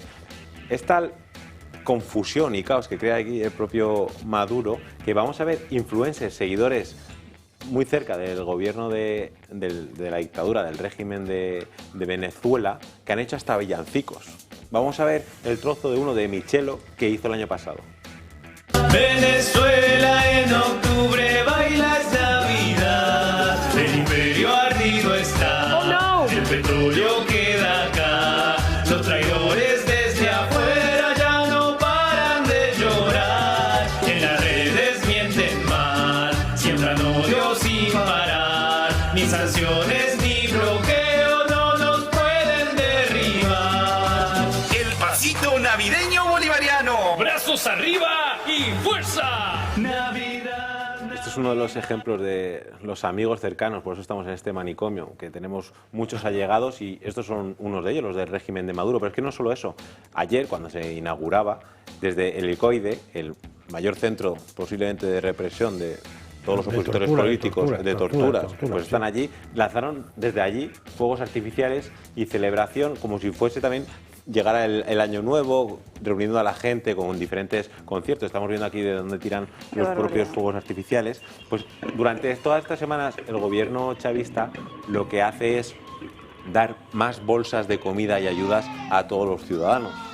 Estamos hablando para propaganda política pura y dura mantener callados y medio contentos a algunos venezolanos, porque entiendo que ni con estas ayudas la gente va a llegar para poder sobrevivir, y luego esquivar pues todos los aires que vienen, tanto internos como las políticas exteriores. El año pasado era sobre el bloqueo, este año, ahora con todas las narcolanchas que están llegando por los mares hacia Estados Unidos, Maduro tiene intención de desviar toda la atención política y al final pues ser un poco propaganda. Estamos tranquilos porque la flotilla, me llegan noticias de que ahora va a Marruecos primero y luego se va a Venezuela a celebrar la Navidad allí con ellos y sacar de la cárcel las más de 1.200 personas que tienen allí, entre otros cientos de españoles que están en el Helicoide y en otras cárceles, que son sistemáticamente torturados y que parece que no, esta gente no, y que no está muy interesado.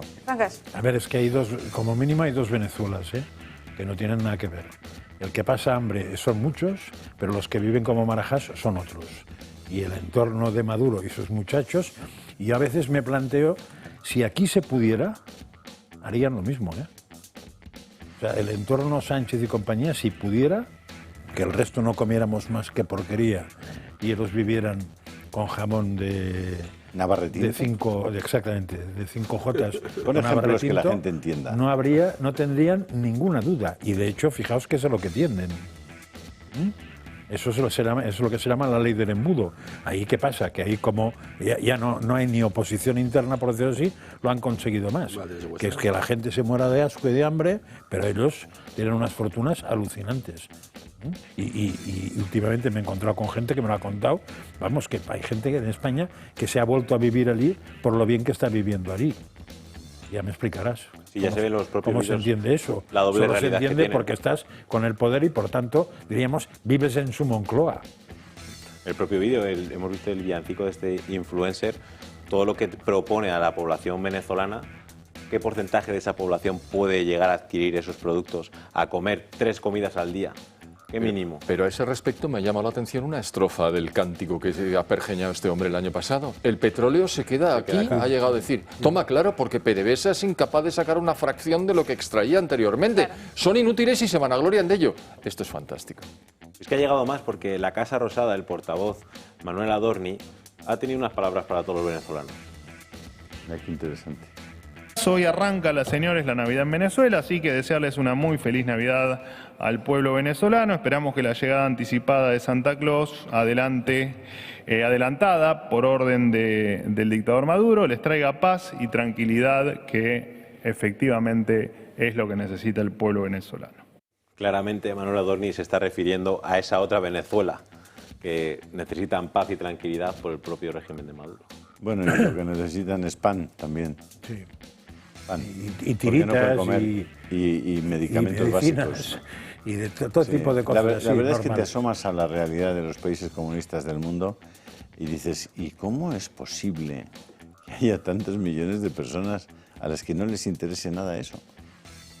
¿Están dispuestos eso bueno, supongo que simplemente porque cobran, ¿no? Ya está. Muchos porque cobran. Sí. La explicación es sencilla, es que cobran, viven de eso. No, y además hay una cierta bula intelectual hacia el comunismo. Sí, ahí está Nicaragua, ahí está Cuba, ahí está Venezuela, tantos y tantos, ahí está China.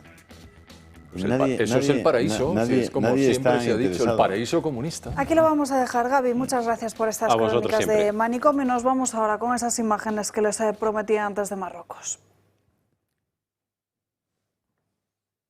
Creo, compañeros, que podemos ir precisamente con toda esa protesta de los jóvenes en Marruecos que han estallado contra el régimen, un régimen que ha respondido brutalmente, incluso asesinando a algunos de sus manifestantes. Brutales atropellos a manifestantes,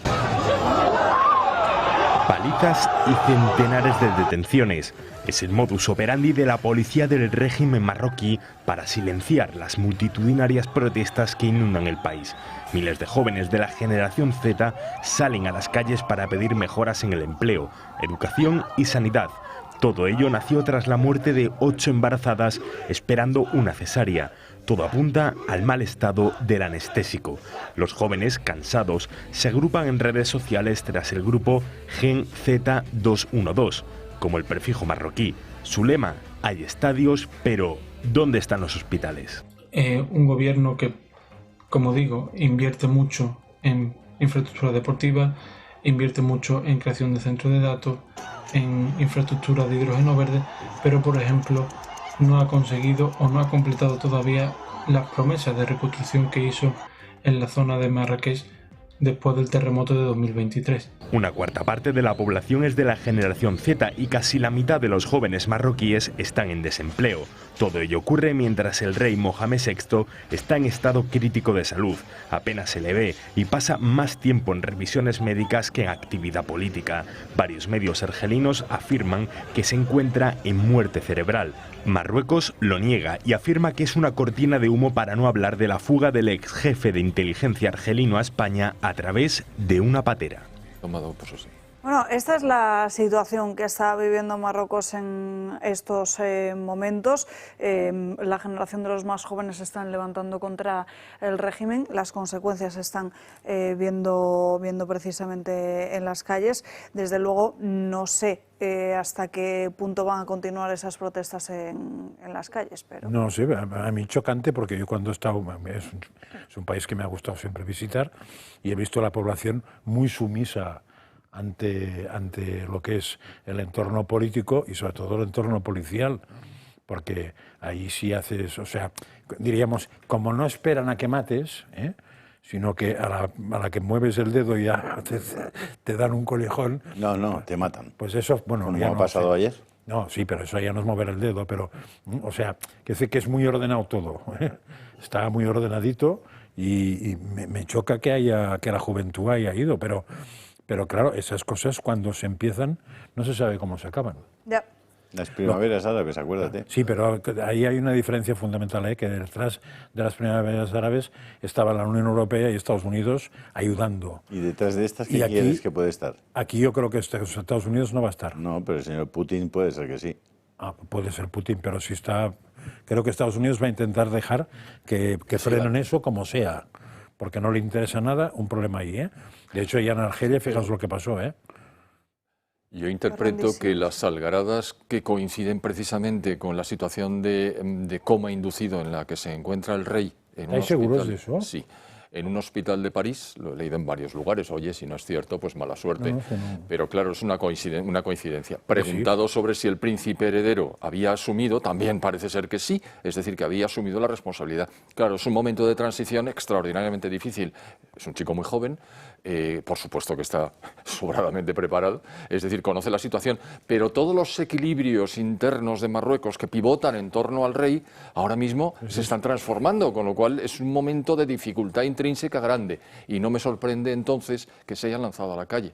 Vamos a ver en qué queda, como has dicho. Sí, que más puede acabar en golpe de Estado, una cosa Claro, así, al final no se sabe y bueno, estaremos un poco expectantes, pero sí que es verdad que en esto yo vuelvo un poco al inicio del programa, cuando hablaba Julio de que efectivamente esto está silenciándose, o sea, porque estas imágenes las veremos hoy aquí y no sé si las vamos a ver en muchos más medios, porque nuestro gobierno, con esa hipocresía que tiene, hay unos conflictos que les interesan mucho más que otros. Yo el otro día personalmente en el pleno ordinario de Alcorcón, que todos iban con banderas de Palestina, los pendientes de Palestina, imagínate tú lo que podemos decidir nosotros en un pleno municipal de Alcorcón, pues efectivamente yo les decía un poco eso, que por qué si se fijan ellos y se hacen dueños de esas réplicas en el pregón de fiestas, en las casetas, en los plenos, de la situación, por ejemplo, de Palestina, Israel y demás, y no hablan de Marruecos, no hablan del Sáhara, no hablan de por qué compramos gas a Rusia, o sea, que por qué seleccionan unos conflictos sí y otros no, dependiendo del color político del país en cuestión. Entonces, yo creo que esto es un ejemplo más de esa hipocresía que unos países nos interesan mucho y lo hacemos bandera y batalla de ello diariamente y en todas horas, y hay otros que miramos para otro lado. Me gustaría saber el porqué de esa hipocresía del gobierno y los mandatarios de este país. Pero fíjate que tú mismo caso. la defines como hipocresía. Claro. Con lo cual quiere decir que no hay ni coherencia, ni buena voluntad, ni nada de nada. Entonces, que hay un porqué en eso, seguro. Lo que es chocante es que ese porqué sea tan universal. O sea, que de golpe y porrazo todos enfoquen. Claro, es que el tema son los cómplices. Esto no significaría nada si el gobierno decidiera que no le interesa nada el conflicto de Marruecos y lo que ha pasado ahí en Marruecos, pero la 1, la 2, la 3, la 4, la 5, la 6, hoy hubieran abierto con los policías asesinando materialmente que la imagen a de la dos chicos furgoneta jóvenes por ayer. Encima de un chaval es tremenda, O sea, la imagen de la furgoneta por encima de un chaval que le ha partido las piernas. no interesa. Ya. A los cómplices. ¿Por qué? Porque cobran. Claro. Entonces la gente tiene que saber que está siendo informada, está siendo desinformada por gente que a cambio de desinformar cobra. Y que eso que pasa en España suele pasar también en otros países cercanos y colindantes, ¿eh? Porque al final no es solo España, es todo un entorno el que se mueve al unísono con todo eso. Bueno, con lo cual yo lo único que planteo es el sistema cartesiano, la duda metódica, que la gente dude cómo puede ocurrir que se silencien cosas, no solamente universalmente o casi universalmente, sino que los medios de comunicación y todo el mundo se apuesta por el mismo silencio. Entonces, que se planteen los que nos están viendo, tú lo has planteado y has dado la solución. Yo prefiero que sembrar la duda de ver exactamente cómo se explica eso, porque científicamente no se explica por qué las moléculas coincidan en una dirección de movimiento. Pues a ese respecto quería traer a colación un concepto que se está imponiendo a nivel analítico en el mundo occidental. Se llama islamoizquierdismo.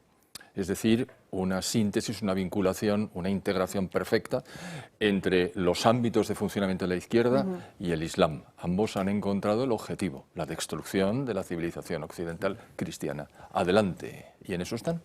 Precisamente de eso vamos Qué a hablar. mal gusto por eso, ¿eh? Precisamente de eso vamos a hablar, pero será unos minutos justo después de que don Julio nos abandone, ya que se tiene que ir. Hay una información tremenda de un tipo del PSOE acusando a una diputada con síndrome de Down del Partido Popular en Valencia, diciéndole que tiene la mente sucia. En fin, no sé lo que tienes tú, chaval. Qué barbaridad. ¿Lo has colgado en tu Telegram? Yo creo que sí. De todos modos, yo te lo he enviado a ti. Sí, estoy viendo que ha sido en el pleno de esta mañana, ¿no? Exactamente. El número 2 de Diana Morán, nada más y nada menos. Vicente, entiendo, Mascarell, que es el secretario general de los socialistas valencianos, se ha referido a la diputada autonómica del Partido Popular, Amar Galcerán, que padece síndrome de Down y dice que tiene una mente sucia. Tiene usted la boca muy sucia, yo de usted me la limpiaría. Y la respuesta del dirigente del lugarteniente de Morán fue: y tú la mente. En fin, Julio, gracias. Nos vemos mañana, ¿no? Un verdadero placer. Nos vemos mañana, te seguimos en Telegram. Nos vamos con Marta de Santiago, porque ¿a quién no le ha pasado?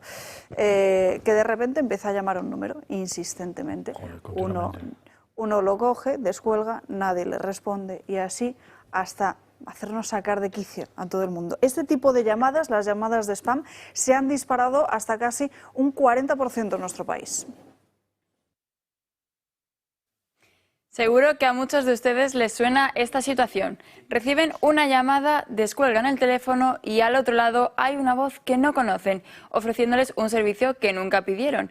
Pues bien, según Facua, casi el 100% de los consumidores siguen recibiendo spam telefónico. Un dato preocupante porque no son solo llamadas molestas, sino que muchas veces son estafas para intentar engañar a los consumidores. Y no solo eso, el 36,5% de usuarios afirma que reciben más llamadas comerciales no consentidas que antes de las medidas del gobierno. Y un 36,3% asegura que le llega una cantidad similar. Por el contrario, solo el 26,2% de consumidores manifiesta que recibe menos llamadas de este estilo. Según Pedro Sánchez, el 59,4% de los consumidores dice que recibe llamadas spam todos o casi todos los días, mientras que el 33,7% menciona que ocurre varias veces a la semana y un 5,9% varias veces al mes. Por lo que, según parece, la iniciativa del Gobierno publicada en febrero en el Boletín Oficial del Estado para bloquear las llamadas comerciales realizadas desde móviles y así reduciendo el número de llamadas de spam no ha conseguido ningún logro. Eso sí, hay un detalle importante, la llamada lista Robinson, en teoría diseñada para que los usuarios no reciban publicidad telefónica, pero ya no funciona como debería. Muchos usuarios inscritos siguen siendo acosados por este tipo de llamadas. ¿Por qué? Porque muchas empresas se escudan en consentimientos ocultos en contratos o formularios, u otras simplemente ignoran la norma y las que operan desde fuera de España quedan fuera del control efectivo de las autoridades. Los expertos recomiendan bloquear bloquear los números desde el móvil, denunciar ante la Agencia Española de Protección de Datos y exigir a las compañías que eliminen nuestros datos de sus registros. Pero una cosa sí que está clara, y es que a día de hoy el ciudadano sigue estando solo frente a estas prácticas que invaden su intimidad.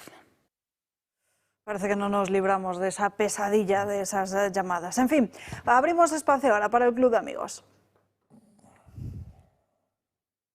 No podemos ver esa ráfaga de inicio. Paula Cruzado, muy buenas tardes. Nos hemos quedado sin la entrada triunfal. Teniendo el original, ¿para qué queremos el vídeo? ¿Qué tal estás, Paula? Muy bien. La verdad es que muy feliz porque además tengo 3 novedades. La primera es que hemos creado, que nos han solicitado muchísimas veces, pero no tenéis WhatsApp, pero ¿cómo nos podemos...? Bueno, pues ya hemos creado nuestro canal de WhatsApp. Que tenemos del canal Club de WhatsApp. Amigos, sí, del Toro Televisión.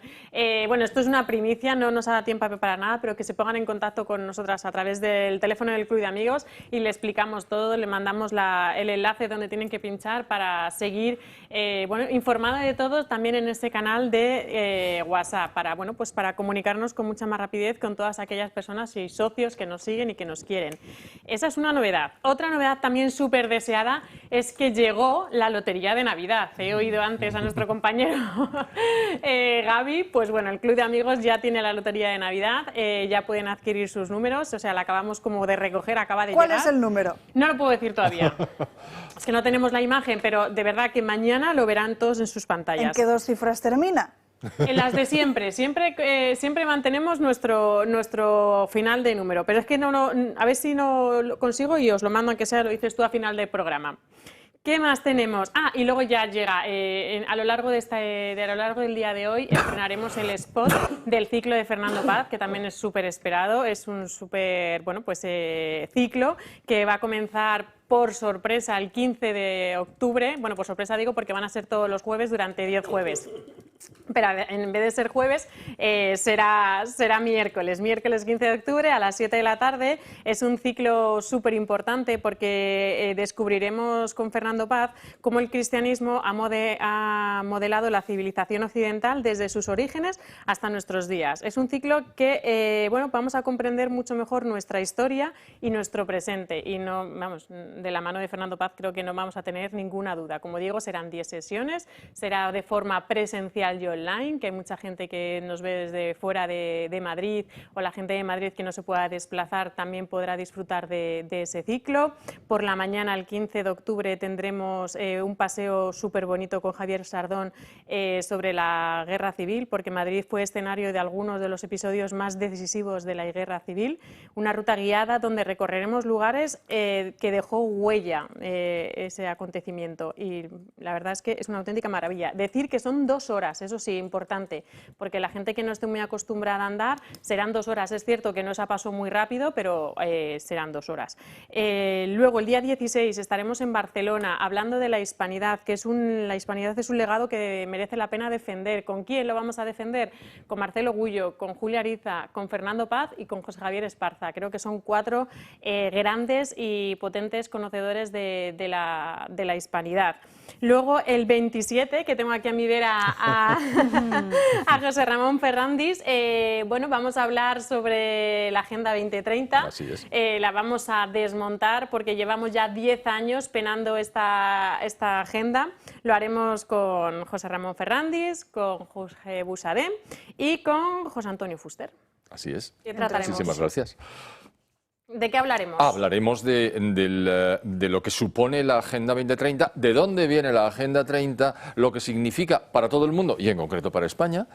Y bueno, vamos a ver cómo nos libramos de ella.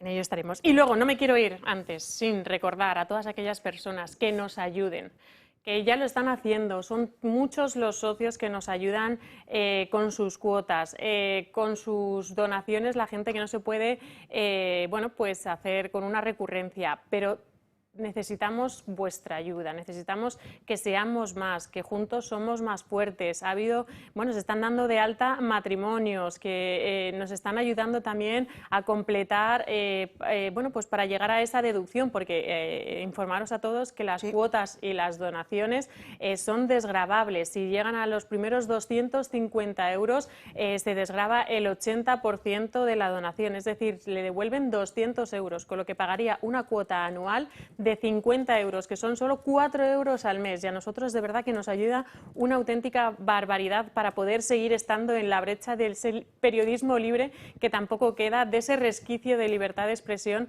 que tanto el Gobierno se empeña por tapar y por ocultar. Así que a todas aquellas personas que nos estáis viendo día a día, que todavía no os habéis lanzado a llamar al teléfono del Club de Amigos, a informarse, a colaborar de forma económica con nosotros para hacer de este proyecto una realidad, os espero llamando a ese número de teléfono, el 91-616-2464, que juntos de verdad que somos más fuertes.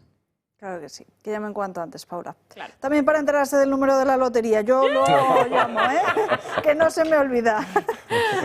Es que luego hay mucha gente que se queda sin el número. De hecho, el año pasado nos sucedió. Mira, Roberto está diciendo que el año pasado se quedó sin décimo de la lotería de Navidad. Y luego siempre viene alguien que te dice, tú tienes, y si compartimos, pues ya no lo sé. Por eso este año hemos empezado todo muy pronto. Hemos empezado la campaña de las desgravaciones muy pronto, porque luego es cierto que lo decimos muy cerca de diciembre y la gente, las economías familiares, luego la gente no puede llegar a esos 250 euros. Con la lotería también hemos empezado muy temprano para que la gente no se quede sin números, así que no hay excusa para que no llamen a ese número de teléfono, para que se pongan en contacto y sobre todo para ayudar a este medio de comunicación. Paula, muchísimas gracias. Gracias a ti siempre. 91-616-2464 o si lo prefieren ese correo electrónico clubdeamigos@clubdeamigos.org. Publicidad, ya la última y volvemos.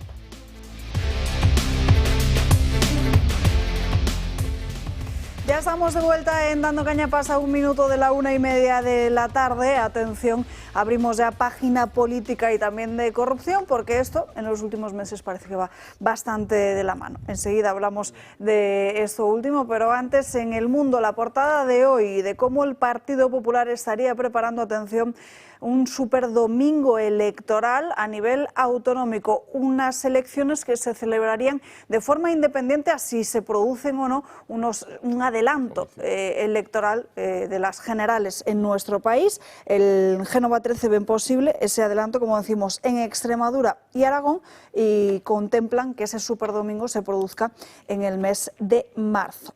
Atención a esta información que cuenta también el debate. El Palacio de la Moncloa, una información que viene en línea con los gastos del hermano de Pedro Sánchez durante su estancia en las dependencias presidenciales.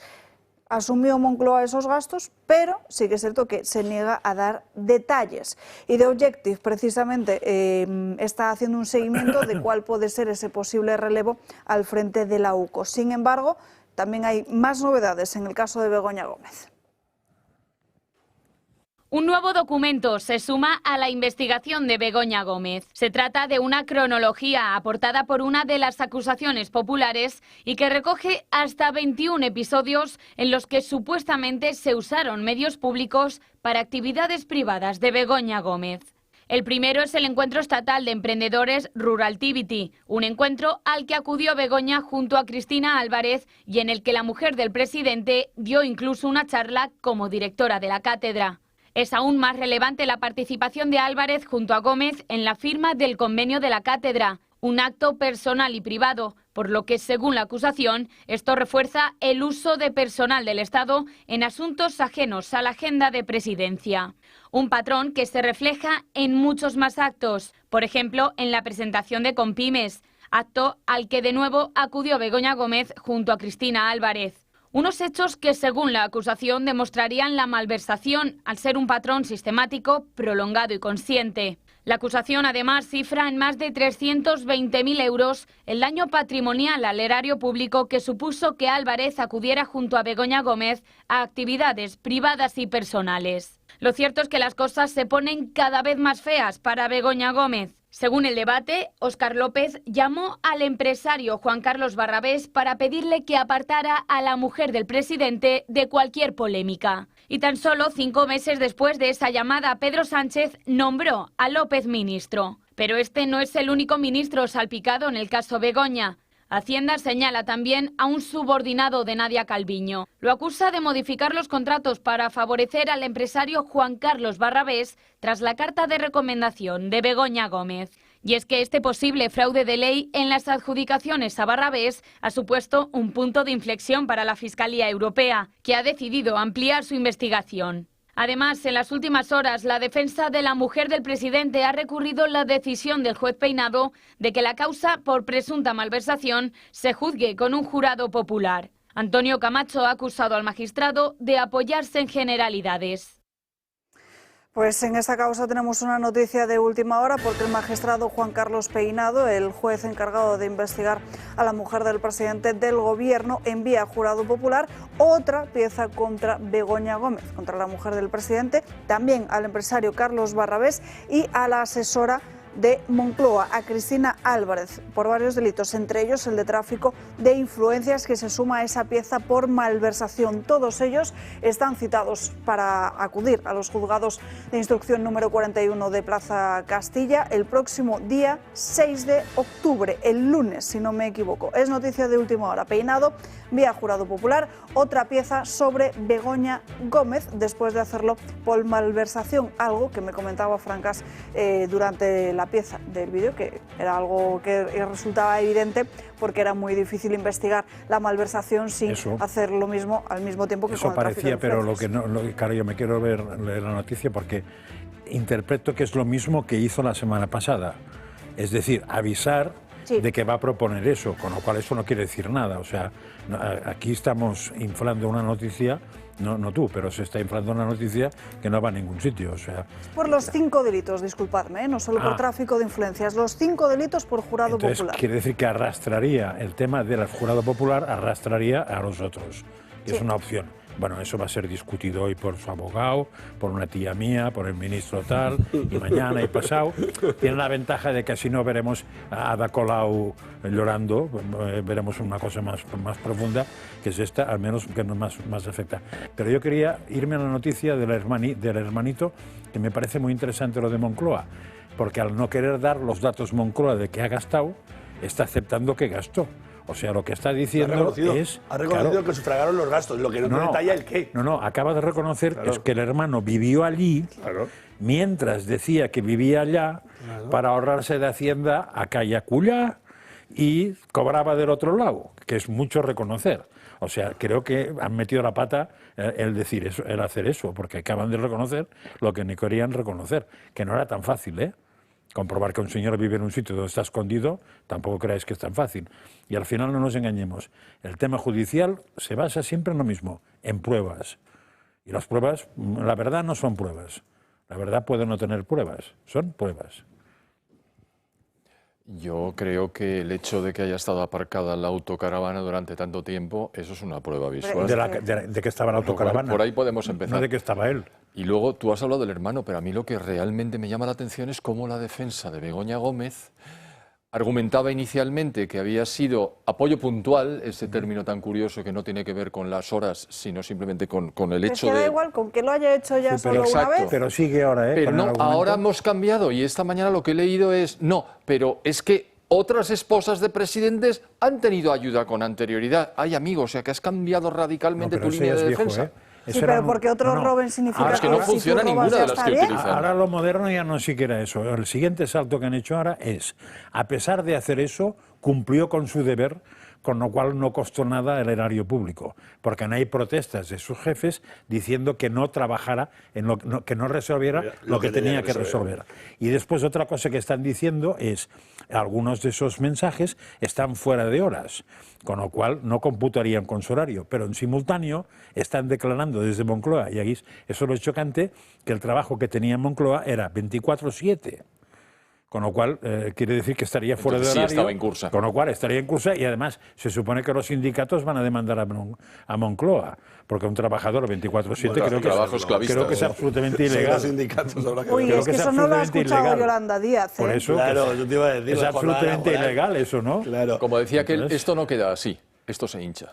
No, que se van a liar de mala manera. Bueno, se hincha desde que se enrocó el jefe. Yo lo de la última hora, que sí que creo que hay que destacarlo, que el juez Peinado haya dicho que las demás causas también van a ser previsiblemente todas las causas por jurado popular, pues creo que es una respuesta al recurso que se puso hace muy poquitos días por parte del abogado de Begoña Gómez, donde pedía que efectivamente se eliminara del jurado popular. Entonces, no solo no han resuelto eso, sino que le han dicho, pues espera, que todas las demás también van a ir. Yo creo que es una forma de contestar, sí, ¿no? Pero eso debe ser recurrible. Así como la malversación forzosamente te toca jurado popular y cuando protestes eso es que no has preguntado a un abogado, porque con preguntar a uno que sepa te dice no, si es que con malversación te cae el juzgado popular, porque se empeñó el que hizo la ley. Yo entiendo que es una forma de contestar. Lo otro ya no es tan claro, porque de hecho había hecho una pieza separada de entrada. Sí, que por eso se podía una cosa por jurado popular y la otra por el otro lado. Con lo cual supongo que ahí entraremos en una batalla de eso.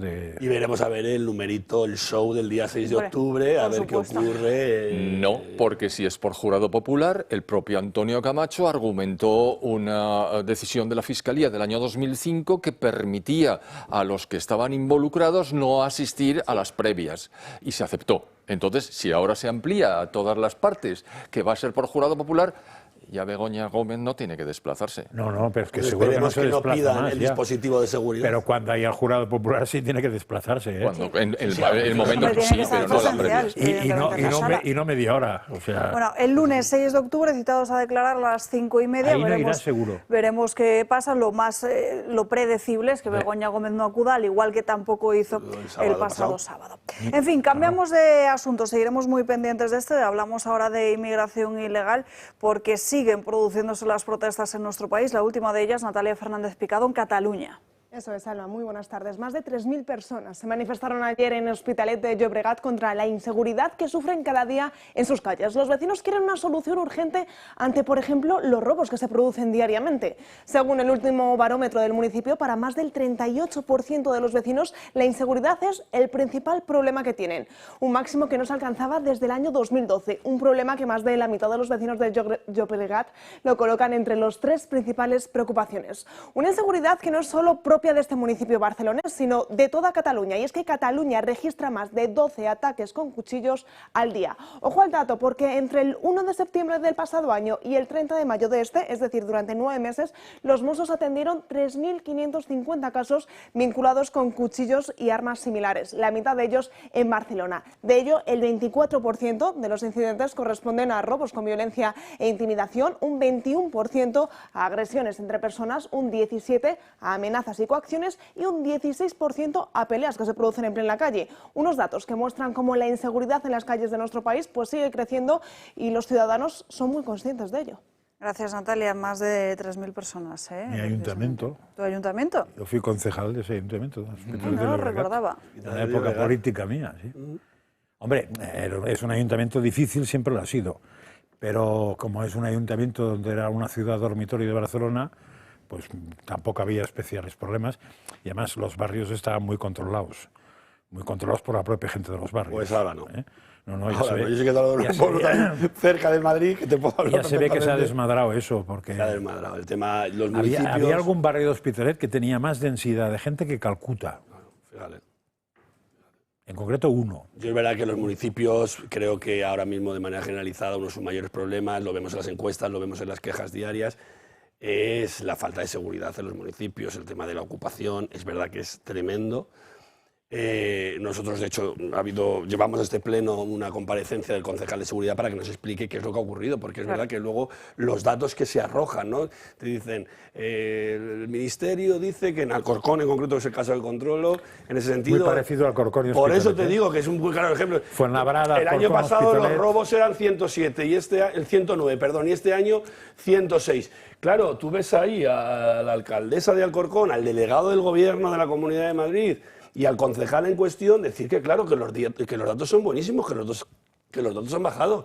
Y tú dices, a ver, en un municipio como Alcorcón, que haya 3 robos menos en los comercios, no, es que sigue siendo muy alto en ese sentido. Entonces, es verdad que yo creo que aquí se juega una máxima, que es cierto que los vecinos son los que tienen los problemas y son los que lo sufren diariamente, la gente que vive según qué barrios, que debajo de su ventana hay un local ocupado, hay reyertas. En Alcorcón la semana pasada hubo varios apuñalamientos. Claro, es que el miedo es muy subjetivo, entonces es que no puedes comparar, o sea, no puedes hacer con brocha gorda, no, es que los datos son estos ya, pero es que esta gente tiene problemas, hay que solucionarlos, y son problemas reales, porque sales a la calle. Yo el otro día me contaba una vecina al lado justo de un local ocupado, que salió al portal con el carrito de la compra y se quedó petrificada porque es que estaban con una navaja entre ellos ahí como una especie de reyerta. Entonces, esas cosas están ocurriendo, entonces yo creo que hay que atajarlo, no se puede mirar a otro lado, porque si no ves el problema, difícilmente vas a encontrar la solución. Y eso no es habitual, o sea, eso no ocurría en España hasta hace unos años nunca. Pero es que es Era tremendo. una super excepción cuando pasaba eso. Claro, y es algo que es tremendo. Y ahora es que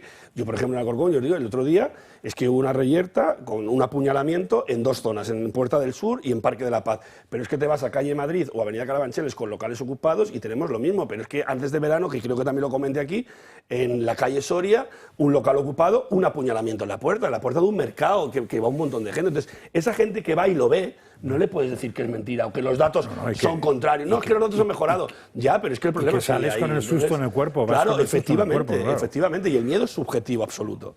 Yo me referiría en concreto a lo que ha acontecido por la noche en Hospitalet de Llobregat, donde, según comunica la propia Policía Municipal, tienen 2 efectivos para mantener la seguridad en un municipio que tú conocerás, que si es parecido a Alcorcón sí lo conozco, pero más grande. Y es enorme. Pues pero eso. Más grande, era la 8ª ciudad de España. ¿Eso qué quiere decir? Quiere decir que las habitantes. fuerzas de orden público no pueden garantizar la seguridad de los ciudadanos. Así es que, ciudadanos de Hospitalet de Llobregat, tomen nota. Gobierna el PSOE desde siempre ahí. Sí. Bueno, y fíjense, información que publicaba ABC en ese traslado que se produce en muchas ocasiones desde las ciudades autónomas de Ceuta y Melilla o desde Canarias al resto de la península. Se ha detectado, han conseguido localizar que, bueno, pues lo que hemos dicho en tantas otras ocasiones, que esos menas no son menas, que los menores de edad tienen más de 18 años, que es algo que ya habíamos denunciado aquí en otras ocasiones. Es que más han localizado al único que iban a trasladar. Sí. Que tiene más gracia eso. Tiene 19 años. Pero, por cierto, la ministra esta mañana ha estado sembrada, porque eso es culpa del PP. Pero todo es culpa del PP. Ya, pero es que eso es más complicado de explicar, o sea, no es fácil. O sea, un señor que tenían que trasladar desde, ¿qué era, Ceuta o Melilla? Ahí sí que manda el PP. Que resulta que se ha pasado de edad, que después de una orden del Tribunal Supremo tardan no sé cuánto tiempo en movilizar y trasladan uno. La efectividad. Y antes de trasladarlo, no se sabe por qué, hacen lo que tenían que haber hecho cuando llegó. Que es decir, ¿es mena o no es mena? Pues eso es culpa del PP, está muy bien pensado. Perdona, es mena seguro. Porque mena significa menores no acompañados, tanto como mayores no acompañados. O sea, que en ese sentido... La M se puede traducir, claro. Fíjate tú qué bien. La M. Qué burrada.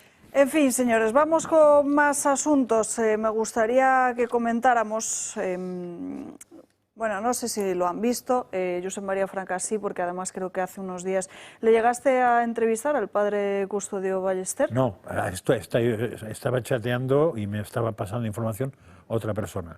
Pues enseguida vamos a hablar precisamente con él, porque, bueno, ayer se celebró precisamente el juicio, quedó visto para sentencia, duró varias horas. Los espectadores de este programa ya saben que precisamente pues le acusaban de un delito de odio, incluso llegaban a pedir más de 3 años de prisión por parte de la Fiscalía de Málaga por unas palabras del año 2017. Sin embargo, antes de hablar de este asunto, veamos en página internacional otra cuestión que es igualmente interesante, que es el peligro del grano ucraniano para Europa.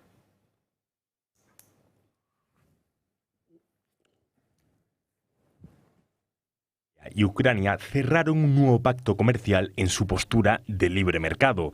El documento era menos ambicioso que el anterior y a priori pretende alcanzar un equilibrio entre el comercio ucraniano y el comunitario. Desde Bruselas califican la medida como previsible y recíproca.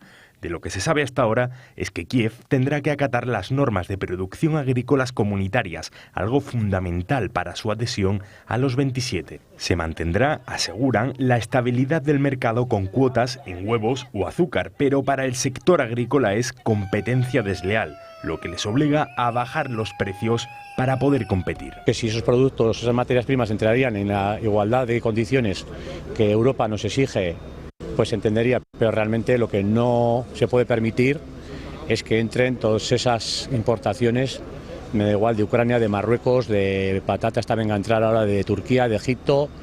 En varios Estados miembros, las importaciones agrícolas han alimentado la indignación del sector primario. España es el primer comprador de trigo y maíz ucraniano. Más de 12 millones de toneladas entraron por nuestros puertos. Con estos datos hemos desbancado a China como principal importador. Los agricultores son conscientes de que hay que importar estos productos para el ganado, pero piden límites. Las principales asociaciones exigen ayudas directas o priorizar la producción nacional para salir de una situación que catalogan como crítica. Indican que en la última década se ha perdido 1 millón de hectáreas de cereal, lo que equivaldría a la mitad de la provincia de Salamanca.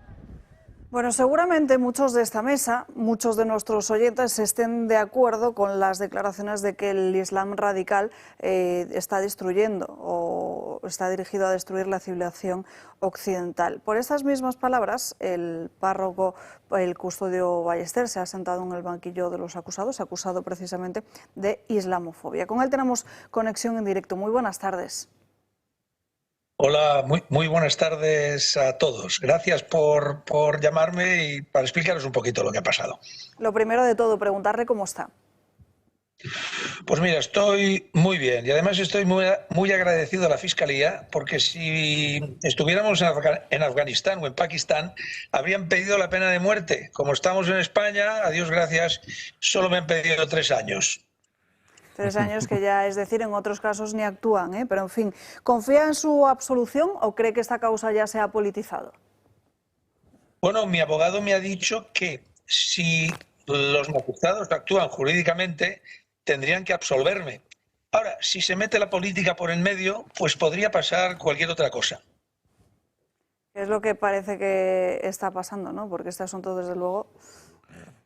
Bueno, si todo este sufrimiento, este estrés ha servido para que el público se dé cuenta de que la Fiscalía ha llevado los delitos de odio a la ridiculez más extrema. El otro día mi sobrina me decía, pero tío, te piden una pena que es por violar a alguien cuando solo has hablado claro. Es que es un despropósito. La pena de cárcel y los 8 años de inhabilitación, sufragio pasivo y para enseñar en un colegio. Es decir, se ve lo malévolo que es este delito que puede destrozar la vida profesional de un hombre. Bueno, y que además también podríamos comprobar de forma muy rápida cómo la inmigración ilegal, el perfil de ese inmigrante ilegal que llega a nuestro país, en muchas ocasiones muy cercano a ese Islam más radical, precisamente son ellos los que cometen más agresiones sexuales a mujeres, más violaciones, más robos, más delincuencia, más hurtos.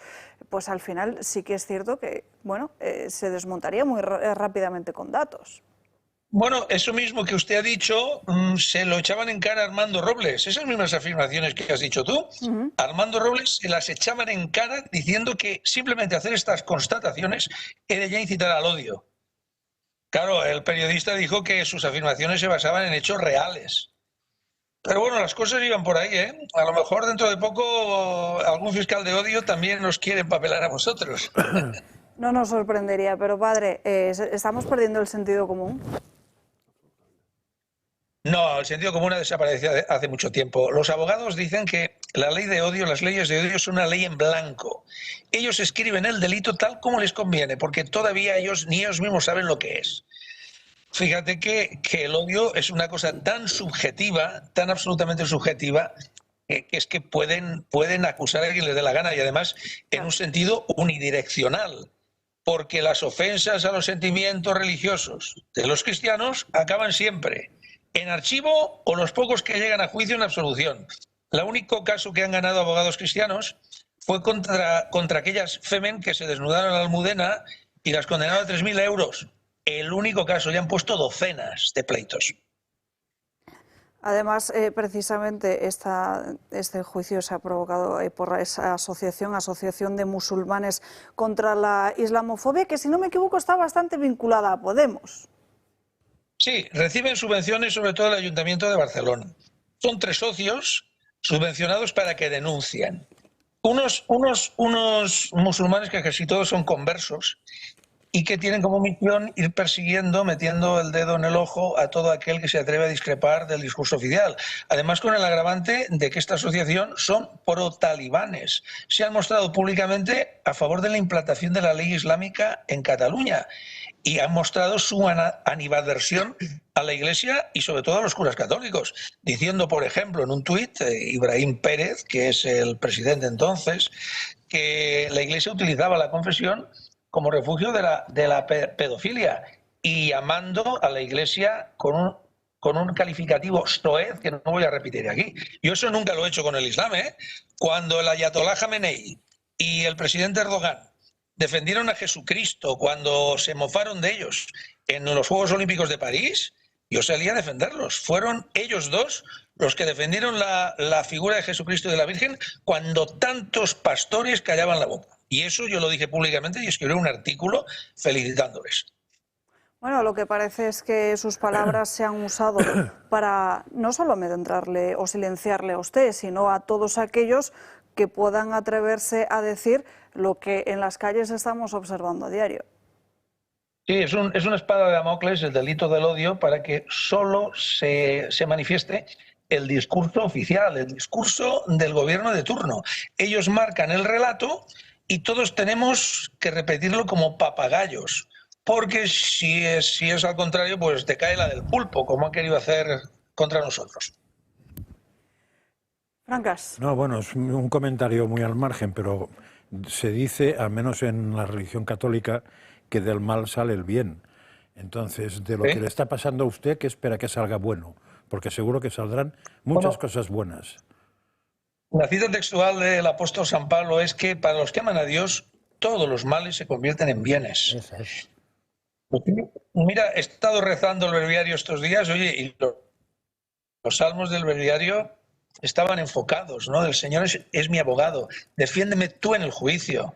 Y como decía San Pablo en una de las lecturas, dirigiéndose a los filipenses, decía, si mi sangre tiene que vuestros entregados, que sea bendita. Hombre, a mí no me van a hacer derramar la sangre.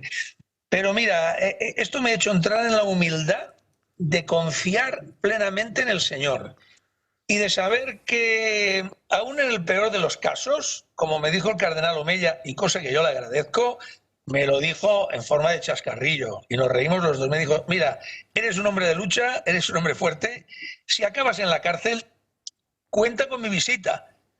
Algunos no lo entendieron, pero yo se lo agradecí de verdad. Y nos reímos los dos a carcajadas. Y me dijo, porque en la cárcel también se puede hacer mucho bien. Por eso. Y tiene toda la razón. Yo me sentí muy acompañado por mi obispo, que se ha comportado como un padre, la verdad. Por este otro lado, no sé si quieren añadir algo. Yo no, padre, mucho gusto en conocerle, aunque sea a distancia. Yo no pensaba intervenir, pero bueno, basta con leer el Corán para percatarse de cuál es la finalidad última de expansión de esa... No es una religión, es un sistema de organización social completo, pero ya que estamos hablando de religión, yo recordaría lo que le pasó al Papa, a Benedicto XVI, cuando en Ratisbona dijo aquello de la religión católica o el cristianismo se ha expandido por la conversión, pero el Islam se ha expandido por la espada. Y solo estaba reflejando lo que había dicho Manuel Paleólogo hace muchísimos años. Se montó, no la del pulpo, iba a decir la de Dios, pero por respetar la situación casi no utilizo ese lenguaje. Pero se organizó tal cosa que el Papa tuvo que retroceder. ¿Seguimos en esa tesitura? Bueno, eso mismo que usted ha referido se lo referí yo al señor fiscal, que mis palabras sobre la expansión islámica tenían como referencia las palabras del Papa Benedicto XVI. Tenga en cuenta que hay una sura del Corán, que es la 68, que dice: Mohamed y es el enviado de Alá. Y los que están con él son despiadados con los infieles y misericordiosos con los demás. Solo esa sura ya me da mucho a mí que pensar. Y sabe usted que el Corán es como la caja negra de un avión. Es una revelación cristalizada en el tiempo y en la eternidad. Es decir, que eso no se puede interpretar, ¿eh? Eso no hay hermenéutica. Es eso y punto. Así es. Gracias, padre. Roberto. Padre, un placer igual saludarle, aunque sea a través de la televisión. Pues yo, de todo lo que han hablado, que tampoco quería incidir, porque además también nos queda muy poquito tiempo, sí que me gustaría destacar una frase que usted ha dicho, que creo que tenemos que reflexionar todos para que eso vuelva a la vida pública y a la vida política y que se instale en nosotros, que es la desaparición que afirmaba usted del sentido común. Qué importante es el sentido común en todos los aspectos de la vida y en este caso casi que más, porque hablando de la Fiscalía, que esté preocupada de según qué temas, con lo que tiene encima, si aplicáramos el sentido común, mucho mejor nos iría a todos en todos los aspectos de la vida. Pues sí, la verdad es que el sentido común es el menos común de los sentidos, ya lo saben ustedes. Pues con esto terminamos. Padre, muchísimas gracias por atendernos. Le enviamos un fortísimo abrazo. Muchas gracias. Cuando salga la sentencia ya volveremos a hablar. Por supuesto. Y antes, si usted quiere, esta es su casa. Nosotros no tenemos tiempo para más. Gracias a todos por acompañarnos a lo largo de esta mañana. Gracias a todos ustedes por acompañarnos desde sus hogares o desde donde estén, porque hoy en día con las redes sociales, con YouTube, con la aplicación del Toro Televisión, pueden vernos en cualquier parte. Y por cierto, ahí es donde deben seguirnos, a través de todas nuestras redes sociales. Por supuesto, a Julia Ariza en su canal de Telegram y de WhatsApp. Y por lo demás, les espera Xavier Urcajo esta tarde en la redacción abierta. Gracias a todos y les veo mañana aquí a las 12 puntuales, como siempre, para seguir dando caña. Adiós.